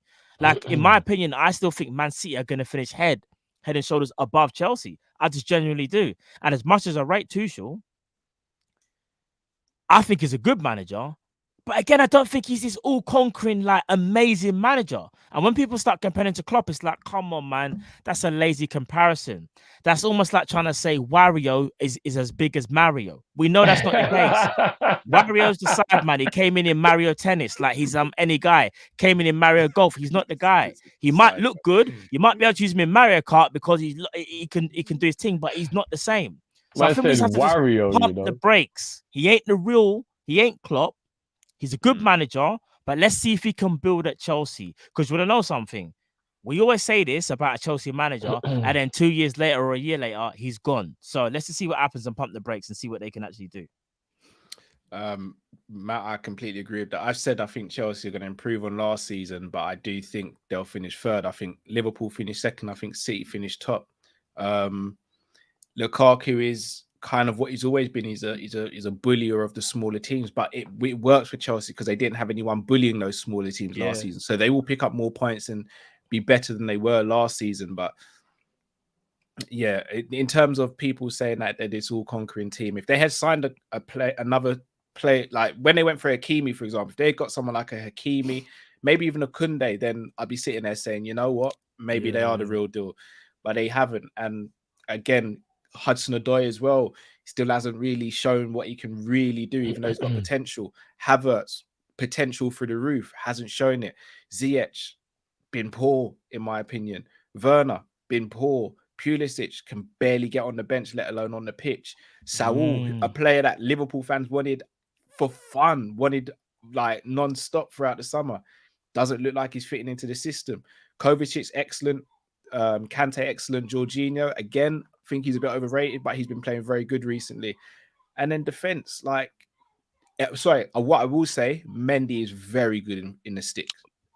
He surprised me. He's a very, very good goalkeeper. He surprised me. He's the one that surprised me the most. And just to add to what you said, the last thing I will say before Jiff gets involved, the bit where I say where they're overrated, and I still rate Chelsea because someone said, Matt, you're contradicting.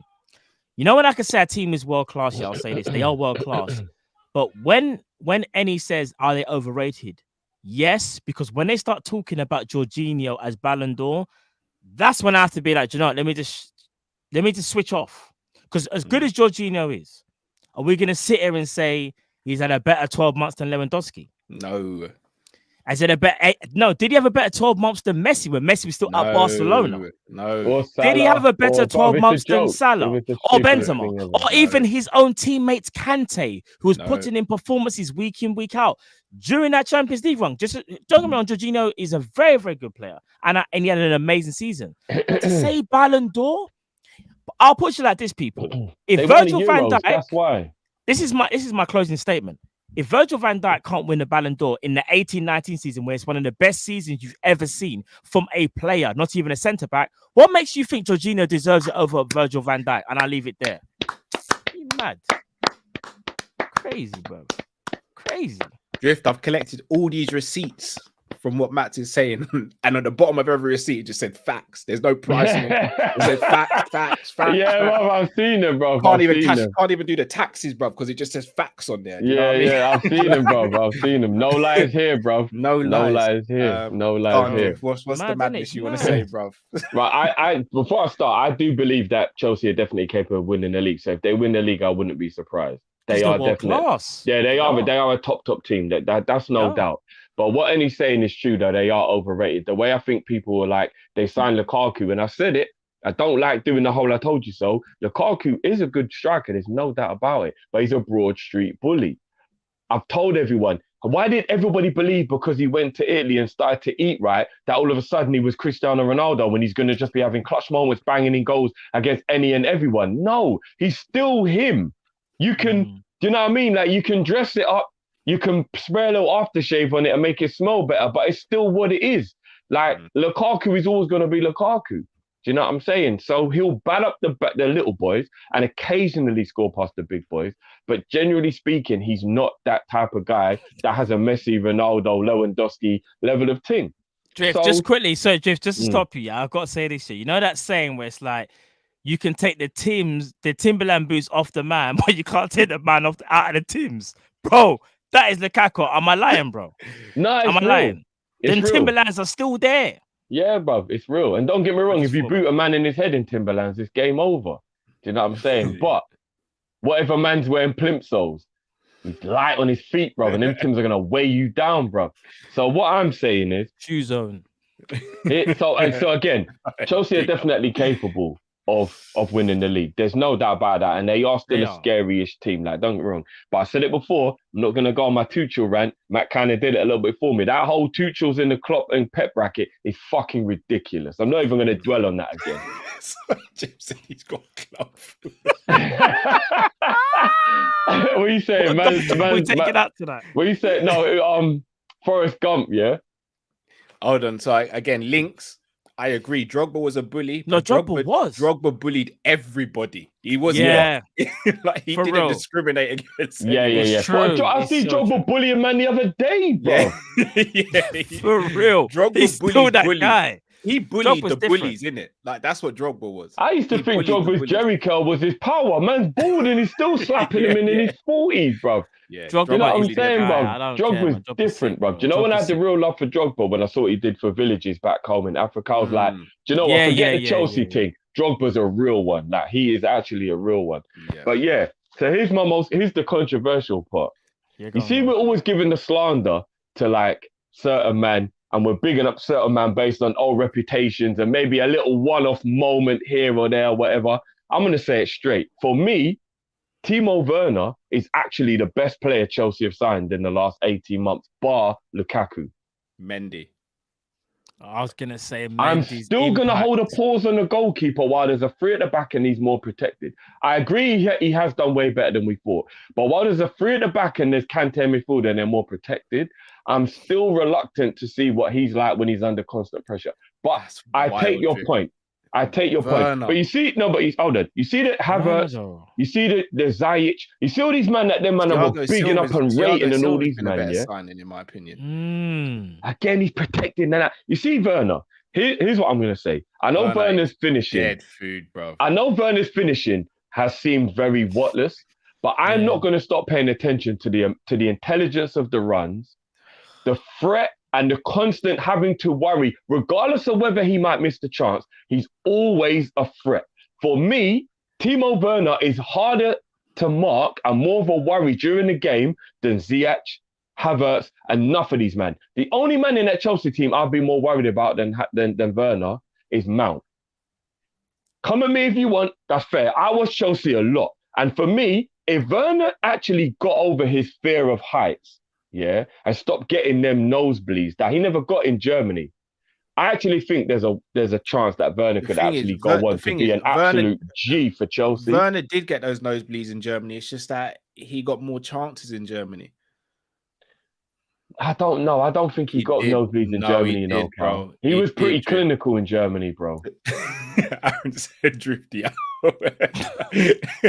Listen, Aaron, because Werner's an easy scapegoat. I'm not gonna lie. He hates. Listen, Aaron hates. I'm not Werner. gonna lie. Fair I used to really rate Werner Drift, and fair play. But here's what I'm saying. Yeah, just to let me finish. Remember, some people get carried away with having that person they just love to berate, and then every time he makes a mistake, it's easy to pile on. Oh, every fan does it. Do you remember when Mason Mount was that Chelsea guy? And they were blaming him. Anytime a result never went right, it would be like, Mount this, why is Lampard playing him? I'm going to be real with you. Mason Mount is probably Chelsea's most effective attacking player. But do you remember when he was blamed for everything? Like, everybody would just pile on. It becomes very easy for somebody to become that, like, scapegoat. We said, Genie, at Liverpool, no matter what happened, Man United do it with Fred and McTominay. There's better times them two ain't even done nothing wrong, you know? But we've got these dickheads in the holding position where it's easy. You just pick that guy out. Werner will miss one chance in a game. Chelsea don't win the match. Everyone starts piling on Werner. But the intelligence of the runs, the danger, the constant threat that he provides, regardless if he does miss easy chances, for me, he's more dangerous than Ziyech, Havertz, and these men who coast through games and do fuck all. But what? Because they've got a better reputation and Havertz scored a goal in the Champions League final, you're just going to let it go. What has Ziyech done since he came to Chelsea? He should be getting less duration than Timo Werner. What has he done? Jeff, let me say this quickly. You see Timo Werner? RB Leipzig, yeah? I thought he was very, very good. He was good. But do you want to know something? Going to the Premier League isn't for everybody. And since he's come to the Premier League, believe it or not, he's the same player, but obviously with less confidence. But one thing I will say is this. He's got very intelligent runs. He makes good runs. He gets in behind. I'm not even debating that. And we could just say just finish him. But bro, do you know, I didn't realize as well, he's actually very basic. Like, so there's many times when someone will play him the ball, yeah? Techers is basic. And bro, he looks to size up his man. Do you know what he does? Bro, he just like he draws it, then just to kick the ball like 5 yards ahead of him and cross it in. Bro, I'm not gonna lie, for me, basic. I'm not gonna lie. I can't believe I said this about Werner. Quick disclaimer. I'm never gonna say again in public. Yeah, go. I'd take Werner at a cut price at Liverpool. Would you? I would. No, Drift. No, I would. I would take Werner at a cut price at Liverpool. Can I be honest with you? All right, let me say this. And let me ask you a question. Who's a better player? We're doing a Vinicius right now, but I'm going to be a Benzema. Let me ask you something. Who's better? On my mother, Origi or you're Werner? against us. Who's better, Origi or Werner? Who's better, Origi or Werner? Origi's a better finisher than Werner. No, who's better? Who's a better footballer? All right, who's got a better first touch? Divock Origi. Origi's a better footballer than Werner. But I will admit, though, that I think Werner provides more of a 90-minute threat with his constant intelligent running. That's because he plays 90 minutes, yeah, bruv. So does Minamino, bruv. Minamino's constantly running and on the move and makes intelligent runs. Listen, I'm completely okay with you lot disagreeing with what I'm saying because I know it's an unpopular opinion. But I think if the right manager got hold of Werner, there is all the tools there already waiting for a system to be created for that guy to be deadly. And I just don't think Chelsea know what they're doing with him. That's asking a man to... He can't be deadly when he's not finished. No, but that's confidence. As Matt likes to say, that's confidence. I think he's just like... No, it is confidence. But one thing I will say is that... here's the thing. If Werner gets confidence... Sorry, the fast and the foolish again, bro. Werner is the fast and the foolish. The German Dan James. Here's the thing. No, that's a disrespect. He's not the German Dan James. He's not obviously, but I'll just say this though. Maybe it's not popular opinion. I'm taking Dan James over Werner. What? I swear. Oh my days! Taking Dan James over Werner. Hold on. Real question. Centre forward. If he taking Bamford or Werner? Werner all day. Come on, as your centre forward. Bamford. All day. I'm not gonna lie, Bamford is banging goals. I don't know. I'm gonna be real with you. If our strike force was Mane, Salah, and Werner's banging 15 to 20 goals in the season. No, he is. He is. No, I'm telling you, like now, in a Klopp system, Salah, Mane, and Werner up front, and Werner's the one down the middle. Werner's getting 15 to 20 goals. Bro, you say about intelligent runs as well, bro. Man can't even stay on side drift. He's offside a lot. Listen, that's just because the Chelsea man aren't playing the ball through when they need to. No, it's not. Who in that midfield is creative apart from Jorginho? Not really anyone. So they're not really here.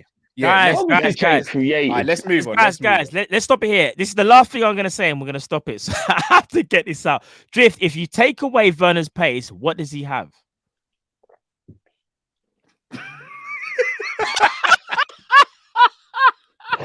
My point exactly. Aaron says he's a season ticket holder. Watches Timo week in, week out. His work rate is 10 out of 10, but he can't finish his dinner and his voice is dead.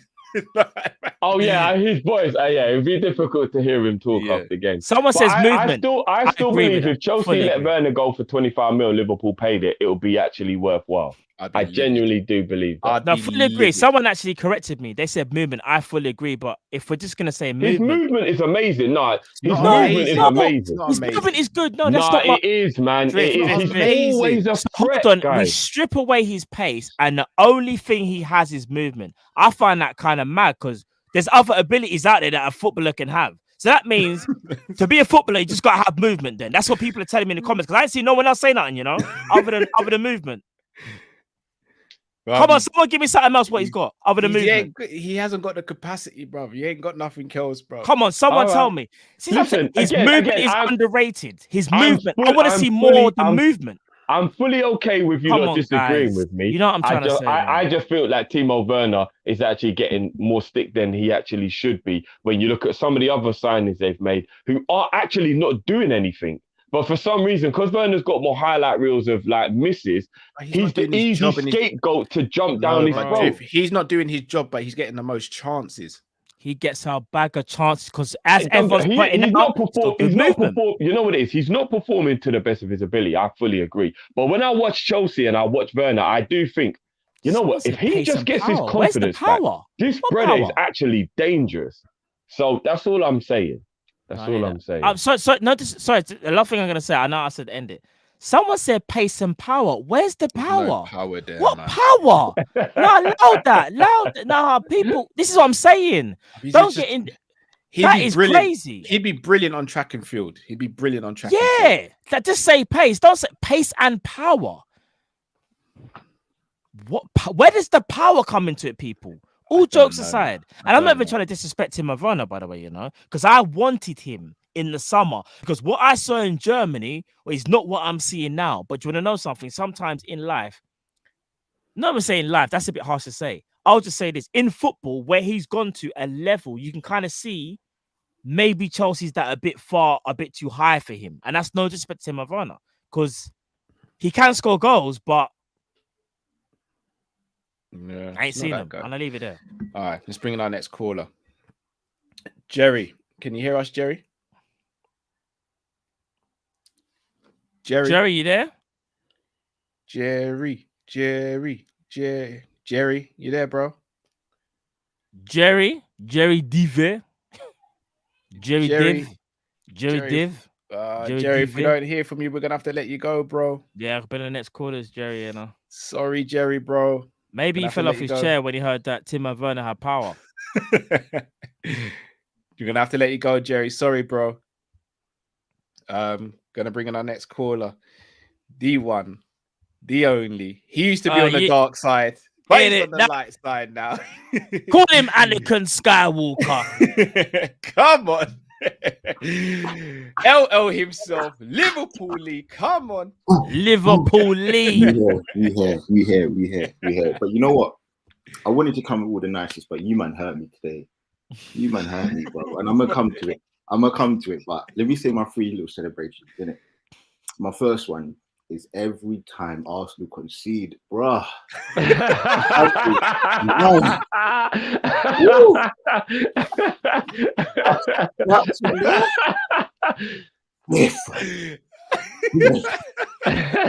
Every time, man's doing the limbo, man's doing the house card, the double ball,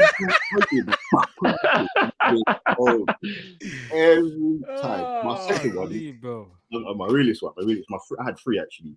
The first one was, you know what, a big one when I think it was Azerbaijan against Uruguay. You know what, I celebrated that hard, you know, because of Uruguay. I just wanted them to lose, and obviously that cheat, man, with the handball thing situation. So I really wanted them to lose. Yeah. My second one was when I used to support North London Red, because man can't say their real name. For the old school Pez name, right now. Old school Pez, the Champions League final, and then when Sol Campbell scored, obviously I was quite gassed about that one. And my third one, was, listen, Drifty, I felt you with that one because I couldn't have Tottenham winning no Champions League, bro. I couldn't. Man was over the moon. So those are my 3, bro. Those are the root. And obviously, as I said, every time Arsenal see man's there. I'm happy. Bro. You know what? You lot killed me, you know. But I'm gonna ask you. I've got 2 questions. One of them might be a bit of a longer one, so you might want to do the chop that up as a kind of remember, innit? And my first one is for all 3 of you, innit? And it's more so, is Mo Salah the best Liverpool player in the Premier League? And if he's not, obviously the best one, obviously I'm going to say is Gerrard, innit? What did he have to do to kind of eclipse him or go past him? Because I think he is. And I don't want to go into it too much because obviously for you, man, to chop it up. But I think he is. I think he is. And my second one, this is the one where I think it's going to be a bit longer. And this is more so for Matt and Cal because I feel Gifty, you might feel a bit hurt on this one. But I ain't coming for you. You know I've got all love for you, innit? And it's going to lead on to my kind of second part. And I just want to know, do you lot think we kind of place too much importance on goal scorers? Because we get all of these stats and we get all of these different things. But we speak about Mo Salah, for example. How many times in games with even Drifty, you've given him a 7 or 7.5 because he's not had that performance, but he scored a goal. And if we're going to go off that one, then we have to say Lampard's better than Gerrard, which, again, personally, I wouldn't probably say that, but a lot of people do say that because he's got 100 and something goals in the Premier League altogether with for Chelsea. So do we put too much importance on goals? Because that's where I think a lot of the slander comes towards Mane, because he's not been scoring and his performances have been a bit fluctuating up and down. So that's what I wanted to top up. So but I think the first question, I think that's the one where I was going to say you might go a bit longer because if Mo Salah, I don't know. That one I think it's going to kind of go a bit long and go a bit long in the tooth. And I'm going to end it off. You man killed me with this. What are we talking about? Coutinho on levels with Hazard? But come on, guys, come on. Like, you know what? I got love and respect for all 3 of you, but come on, what are we doing? And you know what? I remember Coutinho at Inter Milan, and he was a G. And when he came to the Premier League, and I know this isn't really a barometer or a stick, but I remember Graham Souness always on Coutinho's arse because he had all the quality, but he would always go missing in games. And he had all the quality, and he would score wonder goals, but he would always be a moments player and he would go missing. And at the time, if you remember, he was always compared to Ramsey because Ramsey started to get to that next level of being a bit more consistent, whereas Coutinho was always missing in games. And that's the problem. Everyone thought Coutinho was a good player, but the clutch thing compared to Hazard, nah. We have to be real, man. We have to. And this is me not even. And again, it's important that even the chat, because I know the chat are going to start killing me saying this. When we talk about good players, it's such a minute and small thing. So I'm not saying Coutinho's crap, but there's levels to this. There's like Jorginho, you know, just talking about it. He's nowhere near to be on the Ballon d'Or list, but he's had a good year. Like, can't we just say he's had a good year? But it's not, like saying that. Agree. That is true. Agree. Fully agree, bro. Fully agree. I ain't Coutinho, but we gotta be real, man. Putting him in the same sentence of Neymar when he's getting fucking banned from games in France because he's doing rainbow flicks, man. Like, come on, man. That's a real thing because Neymar does get a lot of stick because he's doing skills in the game and he's taking that. Is it the Joga Benito? Yeah. Benito so thing.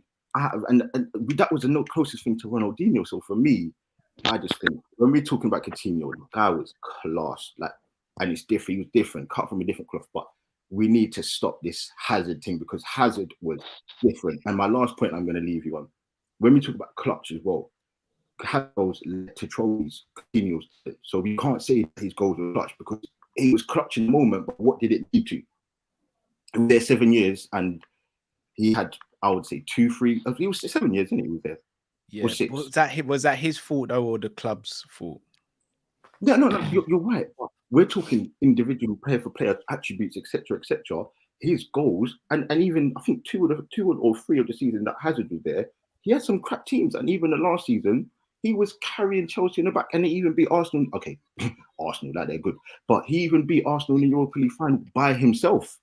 So you can't just say the team thing because then if that's the case, then that's why we're putting Gerrard up there. That's what we're talking about, isn't it? We're talking about Gerrard being the man because he carried obviously the 3 cup finals in, what was it, 2002? So 2003, 2005, and then 2006. Yeah. That's all I'm saying. And again, I don't want the chat to be killing me saying I'm this and that. I'm just talking about when we talk about levels, there's that top echelon, and then there's just very, very elite players, and then we talk about like Aubameyang and all that, man. I just don't know. We might talk about like the whole thing about Salah. Is he going to kind of ever eclipse, or do you think he's better than the man Steven, George, Gerrard? And do we put too much importance on goals? And listen, I'm out. I know I've gone over my 2 minutes, but I respect you as always. Yeah. I gave it the extra time, bro. Come on. Please smash the like. And I was going to say last thing, big up Saint, because I watched his preview review, Callum as well. It was big. So respect, man. I respect. No. Big up Saint, definitely. Big up Saint each and every time, man. Love, big up. Big up, as always, bro. Big up, G. Big up. Salah, Gerrard. Shall I start with this one? Yeah, go on. I'll keep it plain and simple before you go, but no one will ever be better than Gerrard. All right, so I'm glad you said that, Drift, because I'm probably the most biased person when it comes to Gerrard, but I can be objective if I need to be. Look, Gerrard for me, from a footballing standpoint, was everything in it. Like my firstborn, I call Stevie in it. Like there's no shame in my game when it comes to Gerrard. I've got 4 of his books. Like the guy is the top of the top. He's my favorite footballer of all time because of what he did for Liverpool. Can Salah pass Gerrard?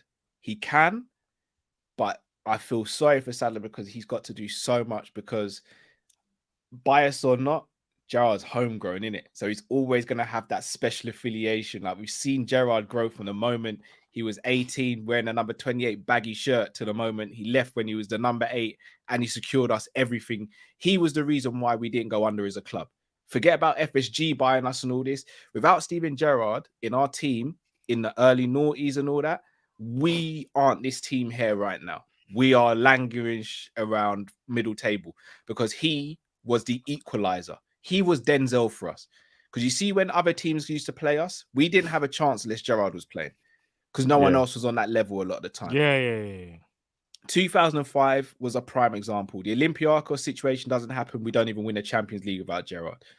Like the guy was like West Ham game. Come on, no one else does what he done in that game. So nah, fully hear you on that. The and thing I think that's here's the problem. Salah's got to compete with those moments, not just the goals and what he does now. He's got to compete with those moments Gerrard had. And again, the thing that is always going to go against Salah, unfortunately, but also fortunately, is Salah's had a very good 11 and he's getting a better squad than Gerrard ever had, in my opinion. Like Gerrard's best team that he played with was the 08-09 team. Salah's had that for a few years now, whereas Gerrard didn't, unfortunately. So, and again, it's unfair on Salah going up because, again, if Salah went to any other club, he's arguably in their top 3 best ever players. At Liverpool, like we've got Kenny, we've got Gerrard, we've got Rushy, we've got Fowler, we've got Barnes. Like it's a hard list to break into. Like so, he can, but in my opinion, he'd have to stay to the end of his career, and he'd have to be producing this level of consistency up until he's around 33, 34, which is a tough ask. What I'll add to that is this. It's the longevity. You see Salah, what Salah's doing right now. If Salah could do this till he's even like 35, the argument would have to be made. There'd have to be an argument. But I think it's because he hasn't got enough years, I think, to make that argument. As you said, Gerrard walked in 17, 18 years of age and was balling from day. And obviously, you can't really compare the two from statistics because they're completely different players. And the era was different. But Sorry, apologies. It was the Premier League. My bad. So Kenny and Rush don't come into that. Sorry, apologies, guys. Sorry. Man. Okay. But if we're talking about what Gerrard achieved at Liverpool, we're always going to think about West Ham's goal. We're going to talk about the Champions League final. He set us off. We're going to talk about the goal against Man United. There's so many things we can talk about Gerrard. We talk about Olympiacos. There's so many things. Like the thing is, if Salah was to maintain this level, though, I'm going to be real. Salah come 2017, 2018 season, first season, banged out 44 goals. No one can't say nothing. And he's gone, and even though he hasn't maintained the 40, but he's got like 30 or 29 or whatever. If he was to maintain that, let's say Salah was to get 30 goals till he's about 34, 35 years of age, there'll be an argument. But you want to know something? The argument would always fall flat because Gerrard is a scouser. Salah is not a scouser. There will always be that affiliation with Gerrard no matter what. And people might not want to hear it. Because you know one thing I will say as well, people might not even want to hear this. This is an unpopular opinion. I can't believe I'm about to say it. There's also an argument that when they're both both in their peak, who was the more devastating player, the Rat or the Scouser? It's kind of mad still when you actually deep it. Like we might not want to hear it, but Gerrard's still the guy because he's Liverpool and his consistency for Liverpool has been immense.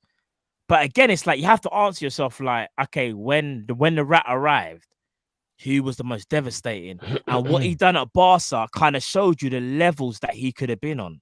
So there's so many ifs and buts, but I don't think Salah will reach it only because of longevity. However, I will say this though, the affiliation for Gerrard will never wane unless another Scouser comes through like a TAA, a Trent Alexander-Arnold, who keeps going from strength to strength. He's the only one, in my opinion, that could even come in the conversation. And that's not from a goal scoring or whatever, but because of the effect he has on the game and because he's one of our own. That's the only person I can see from years down the line when he's 35 and he's won a bunch of trophies. He's the one person that comes to my mind. You know, I wasn't going to say anything, but you lot are going to make me have to jump in on this one. So I know this is going to drag it out. I don't think the Scouse thing really comes into it, apart from Scousers themselves, because I'm not Scouser, but I still hold Gerrard to that thing. So I don't necessarily think that Scouser thing is kind of why it is what it is. I just think it's because he was just that good. In my opinion, Steven Gerrard is the best player who's ever played in Premier League. I think the only reason why people think other people are better is glory. And it goes on to Lee's next point, whereas do we put too much emphasis on goals? I'm not trying to be disrespectful here in any way, shape or form to Salah because he is my G and you lot know that. But you take away Salah scoring goals, and he's not that important to Liverpool. Steven Gerrard was everything to Liverpool. No, it's facts, guys. It sounds harsh, but it's facts. Steven Gerrard gets a bag of assists, brother. Salah gets a bag of assists as well. Bro. No, but that's still including goals, Cal. See, this is what I'm saying. So, like, his goal contribution, whichever way you look at it, is what's important. If you take away his goal contribution, he's not really that important to the team. Steven Gerrard was important to the team for goals and more. Drift is, bro. You spoke about Werner's running and intelligent movement, bro. Salah brings all of that as well as goals. And assists, but I'm still thinking about goals. But why are we stripping away goals that win trophies, though? No. But football isn't just about goals. No, and that's where we do glory hunt the situation. Football has so much more to it than goals. Steven Gerrard carried the club on and off the pitch for his entire 100%. career. He embodied 100%. Liverpool. People signed for Liverpool because they wanted to play with Steven Gerrard. Steven Gerrard played right back in the Champions League final to win the game. Steven Gerrard would defend, put tackles in, go up against Vieira, Keane, the best midfielder supposedly that the Premier League ever seen, and battle those guys to win the midfield battle for the team to win the game. Carry bums. Excel when he had great players around him. You're taking away a man's main asset, still though. Score. No, but hold on. And then still on top of that, bag what? 80 assists on 118 goals or whatever he's got for his statistics. So he had everything. He scored you the goals, and he weren't even a goal scorer. He was just so good he scored goals. And he brought control, effort, captaincy, leadership, positional flexibility. The man could play left midfield, right midfield, holding man 8, deep line midfielder, number 10, support striker, right back. The man could do everything. He could. But you're taking away a man's best ability. That's almost discrediting. Like, because I get what you're saying, Jeff. No. Whose best ability? No, so when you said like if you take away Salah's goals, what do you get? Yeah, I kind of understand what you're saying, but that's like saying if you do the same thing to Robbie Fowler, Mark Lonan, and their man there, who's some of the best marksmen that we've ever seen. We can't take away one of their main assets because that they were. No, I'm not taking it away, Matt. No, I'm not taking it away. I'm saying if we've got to go deep enough to have the conversation, we have to look beyond goals because it is not fair that only goals is what we're judging this situation. And if you're talking about Liverpool's best ever player, hold on, sorry. Are we talking about Salah and the importance of goals here, or Salah versus Gerrard? We're talking about Salah versus Gerrard. Who is Liverpool's best ever Premier League player? Yeah, well, I get where you're coming from there, but in terms of so if we're going to go into the second point there, where do we put too much emphasis on goals and goal scorers? I think the answer is yes and no. I mean, goals win you games, so you need goals, but at the same time, of course. I'll be honest with you. I think Salah again does more than that a lot of the time. Like, don't get me wrong. There are games where he just scores a goal and he doesn't do anything else. Like that is fact. But like that Man City game where obviously everyone's been speaking about the goal that he scored, but bro, like the assist, like his overall play in the second half, like he was levels above all of our other players in that game. No, of course he was. Like, listen, remember, we're talking we're talking about the difference between like a platinum bar and a gold bar. This is the elite of the elite. But there's no I agree. It's not even that. Me and Matt are with you, the Gerrard thing. Like, Gerrard. But it's just more of a... Here's the easiest way for me to try and break this down for you lot in terms of, and again, nobody take this like I'm shading Salah because you know I'm not shading Salah here. But up until January, when Mane hit poor form, there's actually an argument Mane was more important than Salah, or if not, they were level pegging. Everyone's thinking about the recency of Mane's drop of form. Up until January last year, Mane was as important as Salah. So straight away, there's already a player who was rivaling him up until that point. Van Dijk, for me, is more important in our team overall than Salah because I think he is a harder player to replace than Salah. So what I'm saying is, everybody has an argument for different things, and I get the argument. And Mo is the G, and I'm not like. If he ended up being it, it is what it is. But Steven Gerrard of any era, of any time, of any moment is the best player in the team. Even if you took 27-year-old Gerrard and put him in this team now with Virgil, Mo, Mane, he is the best player in this team in any era of any time. Steven Gerrard is irreplaceable. No, I agree. Nobody will ever be as good as Steven Gerrard ever again. And what I'm trying to say to you lot is that like, I just feel like it's madness that recency bias will ever put anybody over Gerrard. Gerrard is the GOAT of Liverpool. He is just the GOAT. The only man who will ever touch him is Kenny Dalglish. He is the GOAT of Liverpool. I agree with that. Steven Gerrard is the GOAT of Liverpool. I take all arguments. That's not what I'm debating. Yeah. But for me, he plays in any era of any team, and he's still the best player in that team. My whole debate was this. I think when it's all said and done, is there an argument? And that's what I was trying to say. It's not about there's always now. An argument. There's always an argument. But that was my whole point, and that's when I was taking it back, like to the beginning. My whole thing was Gerrard's the guy. He's the GOAT. He's the best player for Liverpool. But when it's all said and done, we're talking about consistency. I said Salah would have to keep doing this until he's 35 years of age, and then we can have that debate, and then we can kind of tally it up and see what they've both done. Because right now, obviously, it's Gerrard. Salah hasn't even been there long enough for me to overtake Gerrard. He hasn't even been there long enough, no matter how devastating he has been. And I rate Salah very, very highly. But in my opinion, we can only really have that conversation if he stays at Liverpool. That's the first thing, sign a contract. And not only that, what does he do for the rest of his Liverpool career? And then we can have that conversation. Because as things stand right now, Gerrard is the GOAT. 100%. I'm not debating that. All I was debating is, if Salah was to continue what he's doing right now to when he's 35, 36 years of age or whatever, 35, let's call it 35, we have to have that discussion.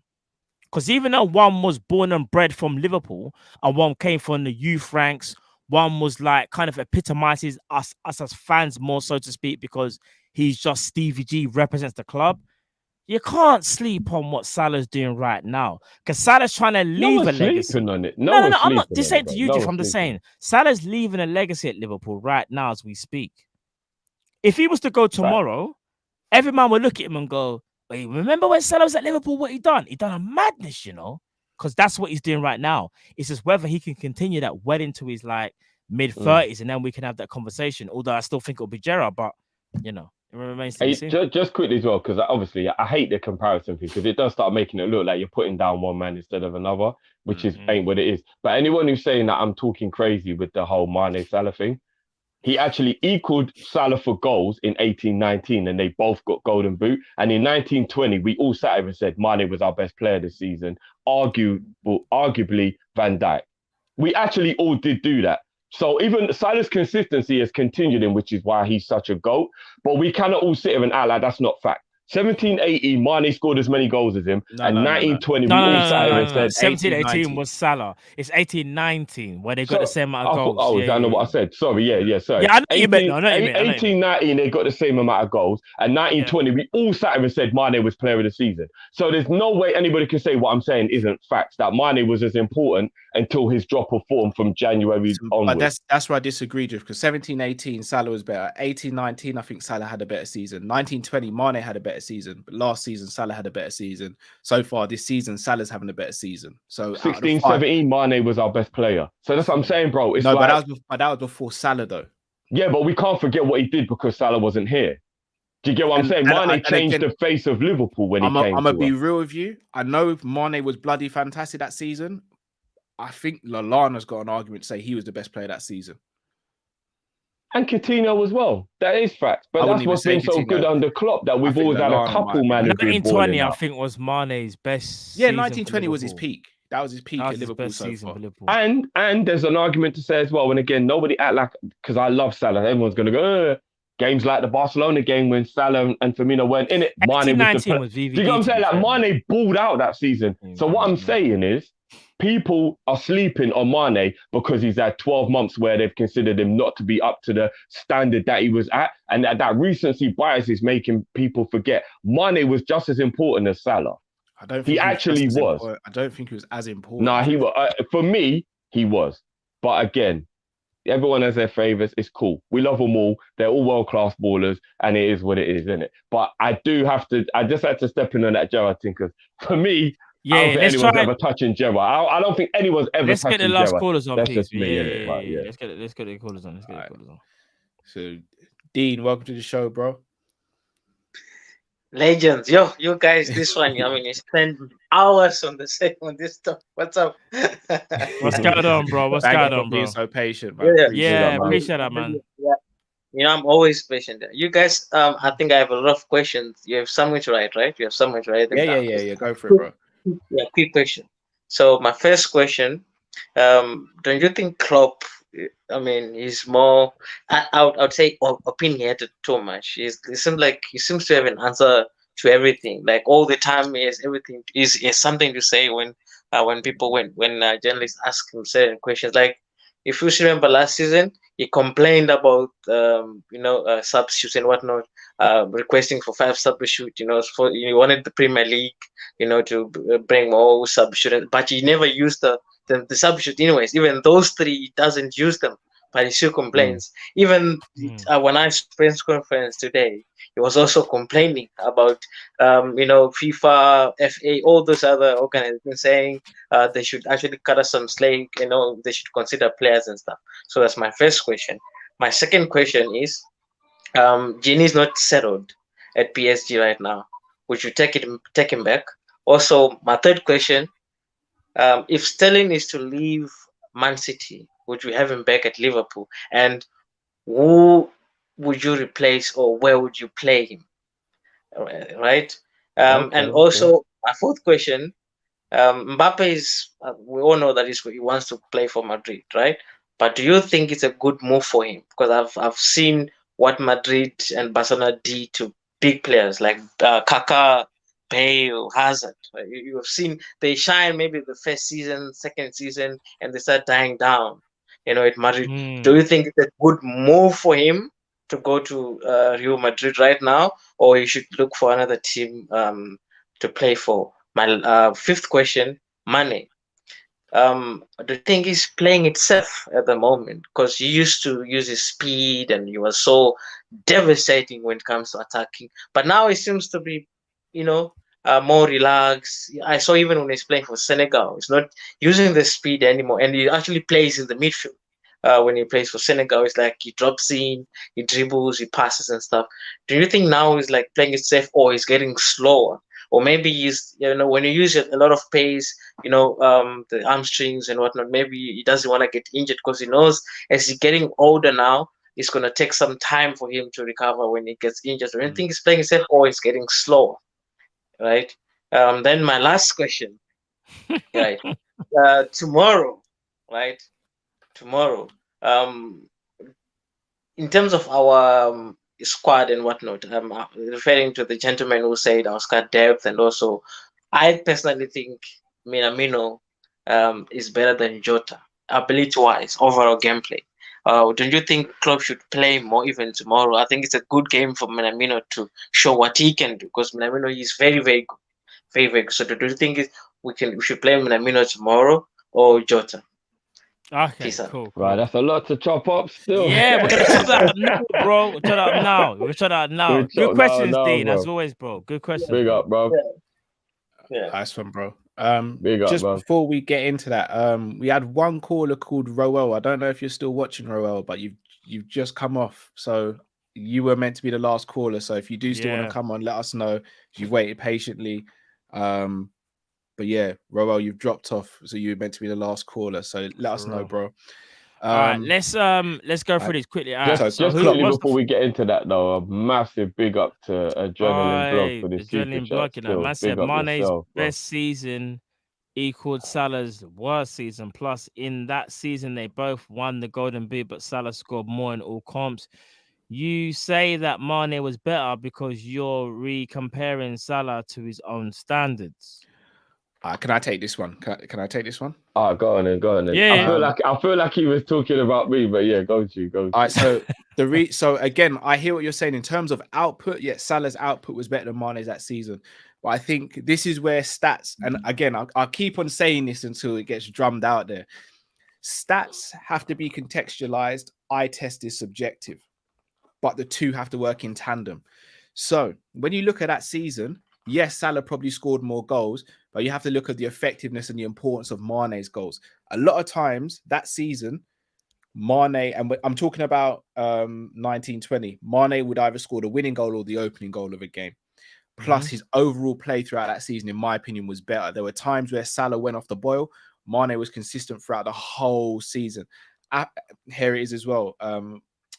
Mane was the African Player of the Year that year as well. I don't think that's a coincidence. I don't think that's a coincidence. Mane got back-to-back African Player of the Year as well, remember? Okay, but I don't think he should have got back-to-back. That's what I will say. I think Salah should have got one of those that season. I do, but what I will say is I get where you're coming from with regards to the goal output, but 1920, yes, it was Salah's worst season. But just because it was Salah's worst season, I don't think we should discredit how good Mane was that season. Yeah, I was going to say, you can't. I don't like doing that. Mane was phenomenal that season. Worst season. And he was better than Salah that season, in my opinion. The only person who was better than him in the Liverpool team that season was Van Dijk. But the other seasons, as I said, I've got Salah above Mane in all the other seasons.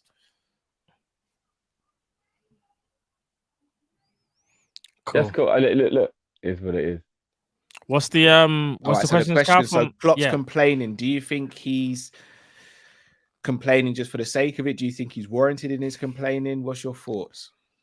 The only thing I think he kind of has a leg to stand on is the whole players been sent to for the international games and they come back injured because he doesn't like the international games, especially in the time of age that when as things stand because of the whole pandemic. He understands that right now players, I guess, should be playing club football, and if they do, not even that actually, to be fair. In fact, scrap what I just said. He was annoyed. Let me just be frank. He was annoyed about Curtis Jones, especially because Curtis Jones had an injury, but then came on for the last how many minutes, then started the next game, I believe, and then got injured.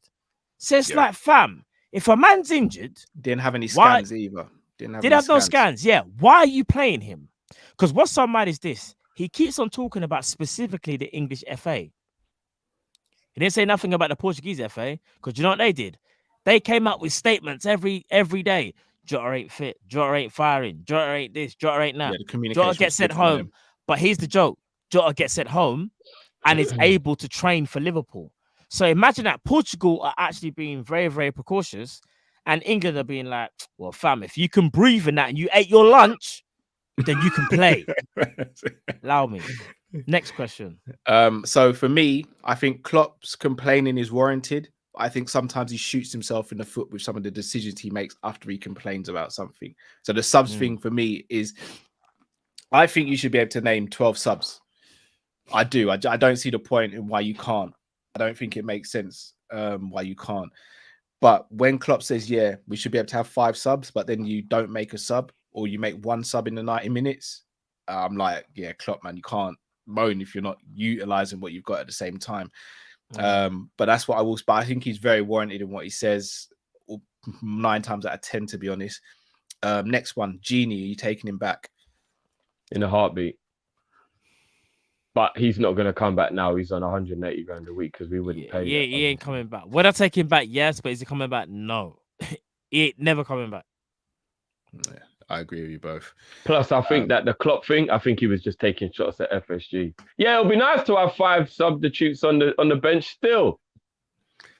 I don't think that was shots at FSG. It's always shots at FSG, bro. Sterling. Would you guys take Sterling back, and who would he replace if we did? I'd rather die. Fuck Sterling. Drift. Wow.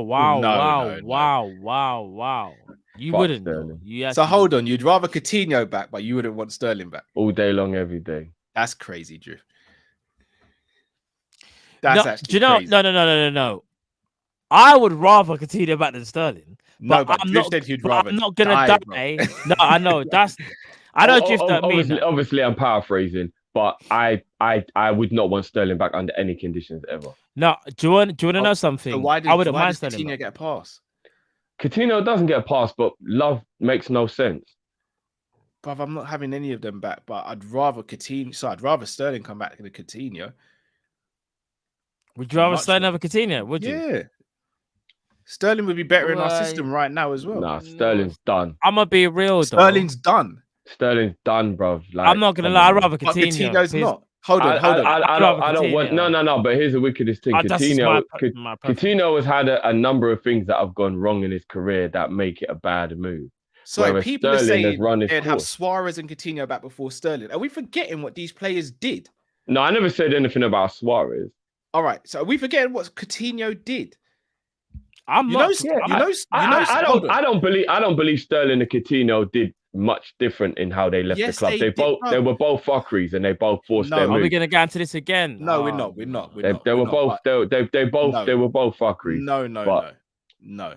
But I've had to watch Sterling. I've had to watch Sterling play against us because he just left for anybody. Here's the wickedest. Here's the Coutinho only reason played against us. And no. But here's the only reason why. Here's the only reason why I like Coutinho more than Sterling is I feel like Coutinho only did what he did for the club that he wanted to play for his whole life, and it's not an excuse. But there's still a part of me that slightly understands more of that childhood thing of being a South American and wanting to play for either Barcelona or Real Madrid, which we're always told is what they grow up idolizing. And technically, they all do it, meaning it's facts. Ronaldinho, Ronaldo, Rivaldo, all the Dons, Romario, they've all wanted to go and play for Barcelona or Real Madrid. So it is clearly a South American thing, right? Or a Brazilian thing.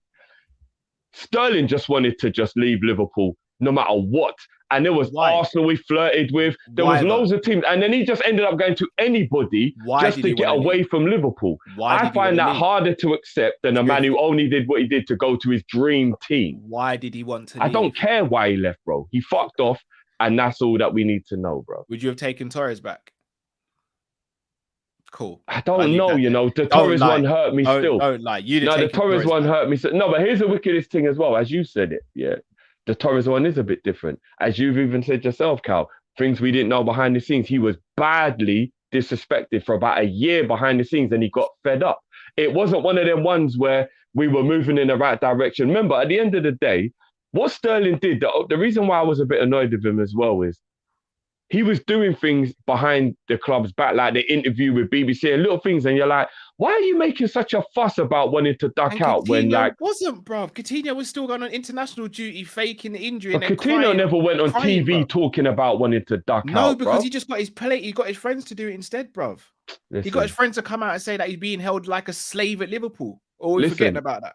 Listen, I'm not saying any of them did well in what they did. Man sitting on how much a week playing for a team who's playing under Klopp on the up and said, my boy's being treated as a slave. Man, both left horrible. No, but we all know agents say things that ain't like Salah's agent comes out and says things. We're not going to hold Salah for that. Guys, I say this. I think it comes down to do you know what it is? I think it actually comes down to personal preference because I'm not taking Sterling back by this. By the they way. both, they both didn't leave in a good way because one was faking back injury, and then as Kyle said was like saying that man's a slave and that, but the other one went on national television and was cutting up a promo. And remember, Sterling Sterling actually was ill and didn't come in for one or two games as well. I was gonna say so. Let's not get too carried away with the whole. He never did that. They both faked it. No, Brendan actually. Are you talking about in January when Brendan let him go to Jamaica?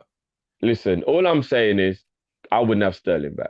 We're going to end up arguing about this for a long time. I wouldn't have him back. But I don't see why he gets put on a lower playing field than like. Because he's not. All right, I don't get the whole love that Coutinho gets. I don't get it. Two reasons. Sterling stayed in the league and has played against us and been a part of a team who stopped us winning leagues. So I hold a higher level of like anger towards him. And B, he's not as good. If we're just talking about pure talent, Coutinho's just a better player. So because he's better, he just gets a pass. No, I'm not saying he gets a pass. I'm saying I would rather bun them both, bro. Let's bring back Clavan. We move. Bun them both, bro. Bring back Clavan. Mbappe to Madrid, is it a bad move for Mbappe? It's not a bad move, but I do think he could go somewhere else to make his career a bit better. The way Real Madrid are at the moment. Real Madrid will get better. They've got young players. Team as well. They got a couple of players there. They got some young players there. They got Fela Mende. When I say young, or I should at least say players that I think are going to be around for a little while. They got Fela Mende. They've got Valverde. They've got Militao. They've got Rodrigo. They've got Vinicius.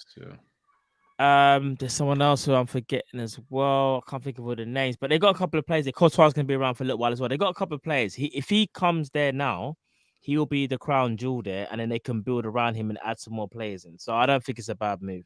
although they're not in the greatest shape right now. I want Cal to answer the Taki over Jota one. I'm quite interested to see what Cal's take would be on that one. No, I will. Camavinga. Yeah, I forgot about him. Sorry, guys. And Camavinga hurts me as well. If Real Madrid get Pogba and Mbappe for free, and then they go and buy like a Haaland or another bad boy on top of that, then they might start to become a team again. Yeah. Camavinga. Yeah, I cannot forget people. All right, so Sammy. All right. So you're saying I hate Taki. I just want to clear this up. All right, I won't say I don't. No, I won't say I hate any current Liverpool player. There are certain players I do want out the door. Number 13 has to go. Loris has to go. Do I hate them? No.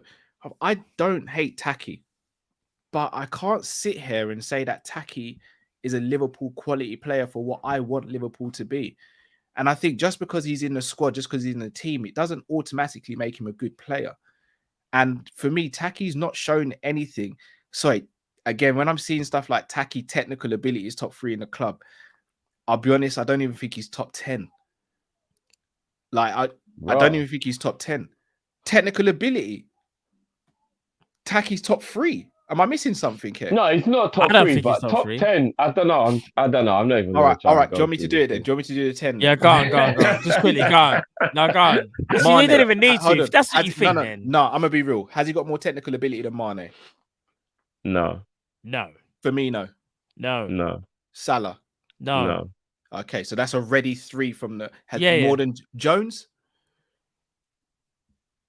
No. Be honest with yourselves. Probably not. Forget about age. I don't know. I'll say that's a 50-50. Probably not. No. Probably not. No. You think he's got more technical ability than Jones? It's gonna sound silly. At Jones's current state of his career, I'm gonna say 50-50. Okay, cool. He probably isn't. Naby Keita. Has he got more technical ability than Naby Keita? No. Ox? We skipped past that Naby one too quickly. No, we didn't, Drift. No, come on. You don't think Naby's technically more gifted than Taki? Are we joking?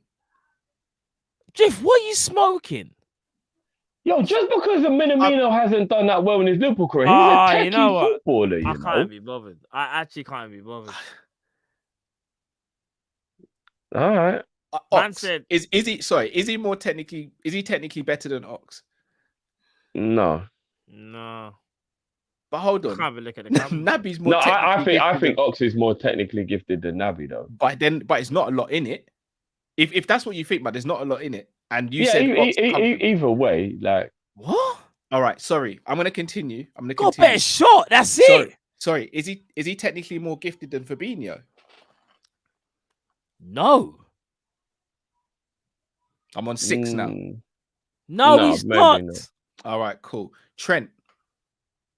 No, he's not more technical. Thiago. No. Van Dijk. No. Well, obviously, with certain players, it depends what we're talking about when we're talking about technical ability, everything. Because a man looks tidy, don't mean he's more technically gifted because he's tidy. I've got Harvey above him. Taki's more than tech. He's just tidy. I think that's a bit disrespectful. I've got Harvey above him. And again, look, I'm not even taking a mick out of Taki, but as I said, this is Liverpool Football Club, innit? There's a reason he went to Southampton and he spent the majority of his time there on the bench. I'm not even trying to dump on him, but he's not that guy. Minamino's got, this is what I will say. Minamino's got decent ball retention. All right. Sorry, again to cut you out. What's Minamino's best position? I think stand left wing. I think that's not down, because his best performance is technical ability. No, but bruv, how old is he? What, 26? Yeah. And he doesn't have a best position yet? I'm not gonna lie, you can't really pin him down. I'm saying left wing because he had his best performance there, but I don't really generally. By the way, anyone who thinks that Ox isn't techie, go and watch some videos. No, do you know what I will say? No, do you know what? Say techie, you know. Can I say something though? One thing I will say just quickly as well, the only thing I think, and this, I don't want to go the whole back and forth thing, but this is not even me being kind of biased. I'm just being general, and people can correct me if they think I'm wrong. The only thing I genuinely feel like Ox is better at than Naby is shooting, and that's just me being genuinely honest. I agree with that. I disagree, but there's no. What would you give him above Naby? Just out of your just quickly, like what would you give him above Naby in your opinion? I think he's better at beating players. I don't. So you're basically saying dribbling, because remember he said technique, so we got to kind of categorize it down. Here's the difference. Naby is a technical ball carrier and Ox is a powerful ball carrier. So I guess they both have different attributes that make them good at what they do.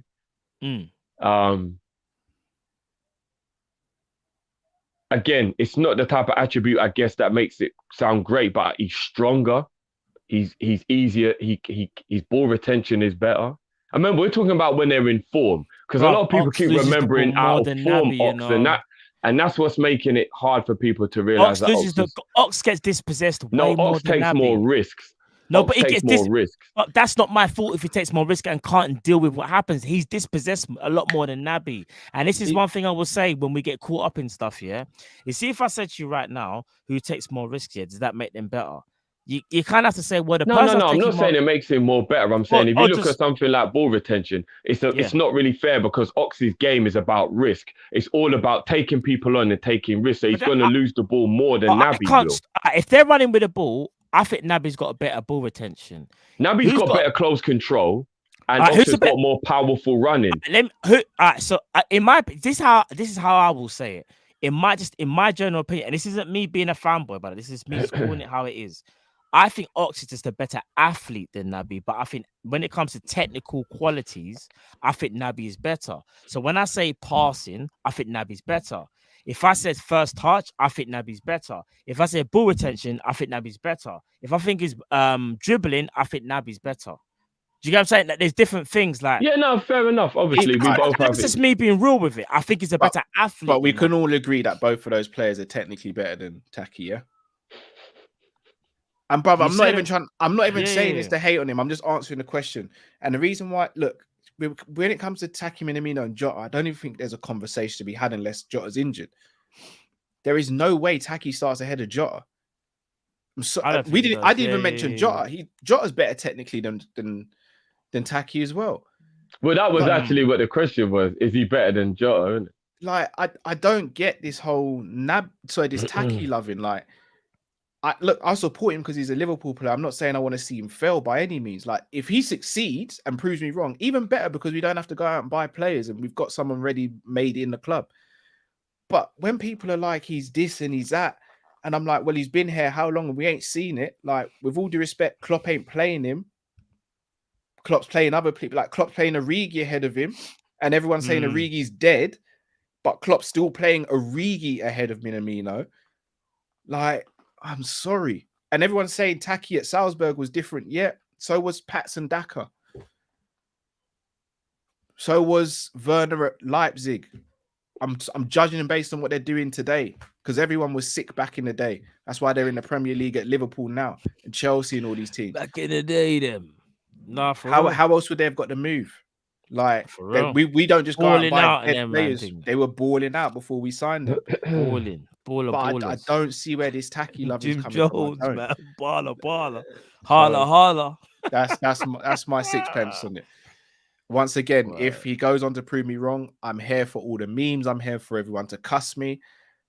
But I'm just saying how I feel. I'm not saying my opinion is right. I'm just saying how I feel. And it's mad how people are saying in the comments. And again, I'm not even shading you when I say this. People are like, I imagine if he scores a brace. But him scoring a brace. No. But here's a joke. I'll be over the moon. But does that make him more techie because he scores a brace though? Am I lying? That was the question. I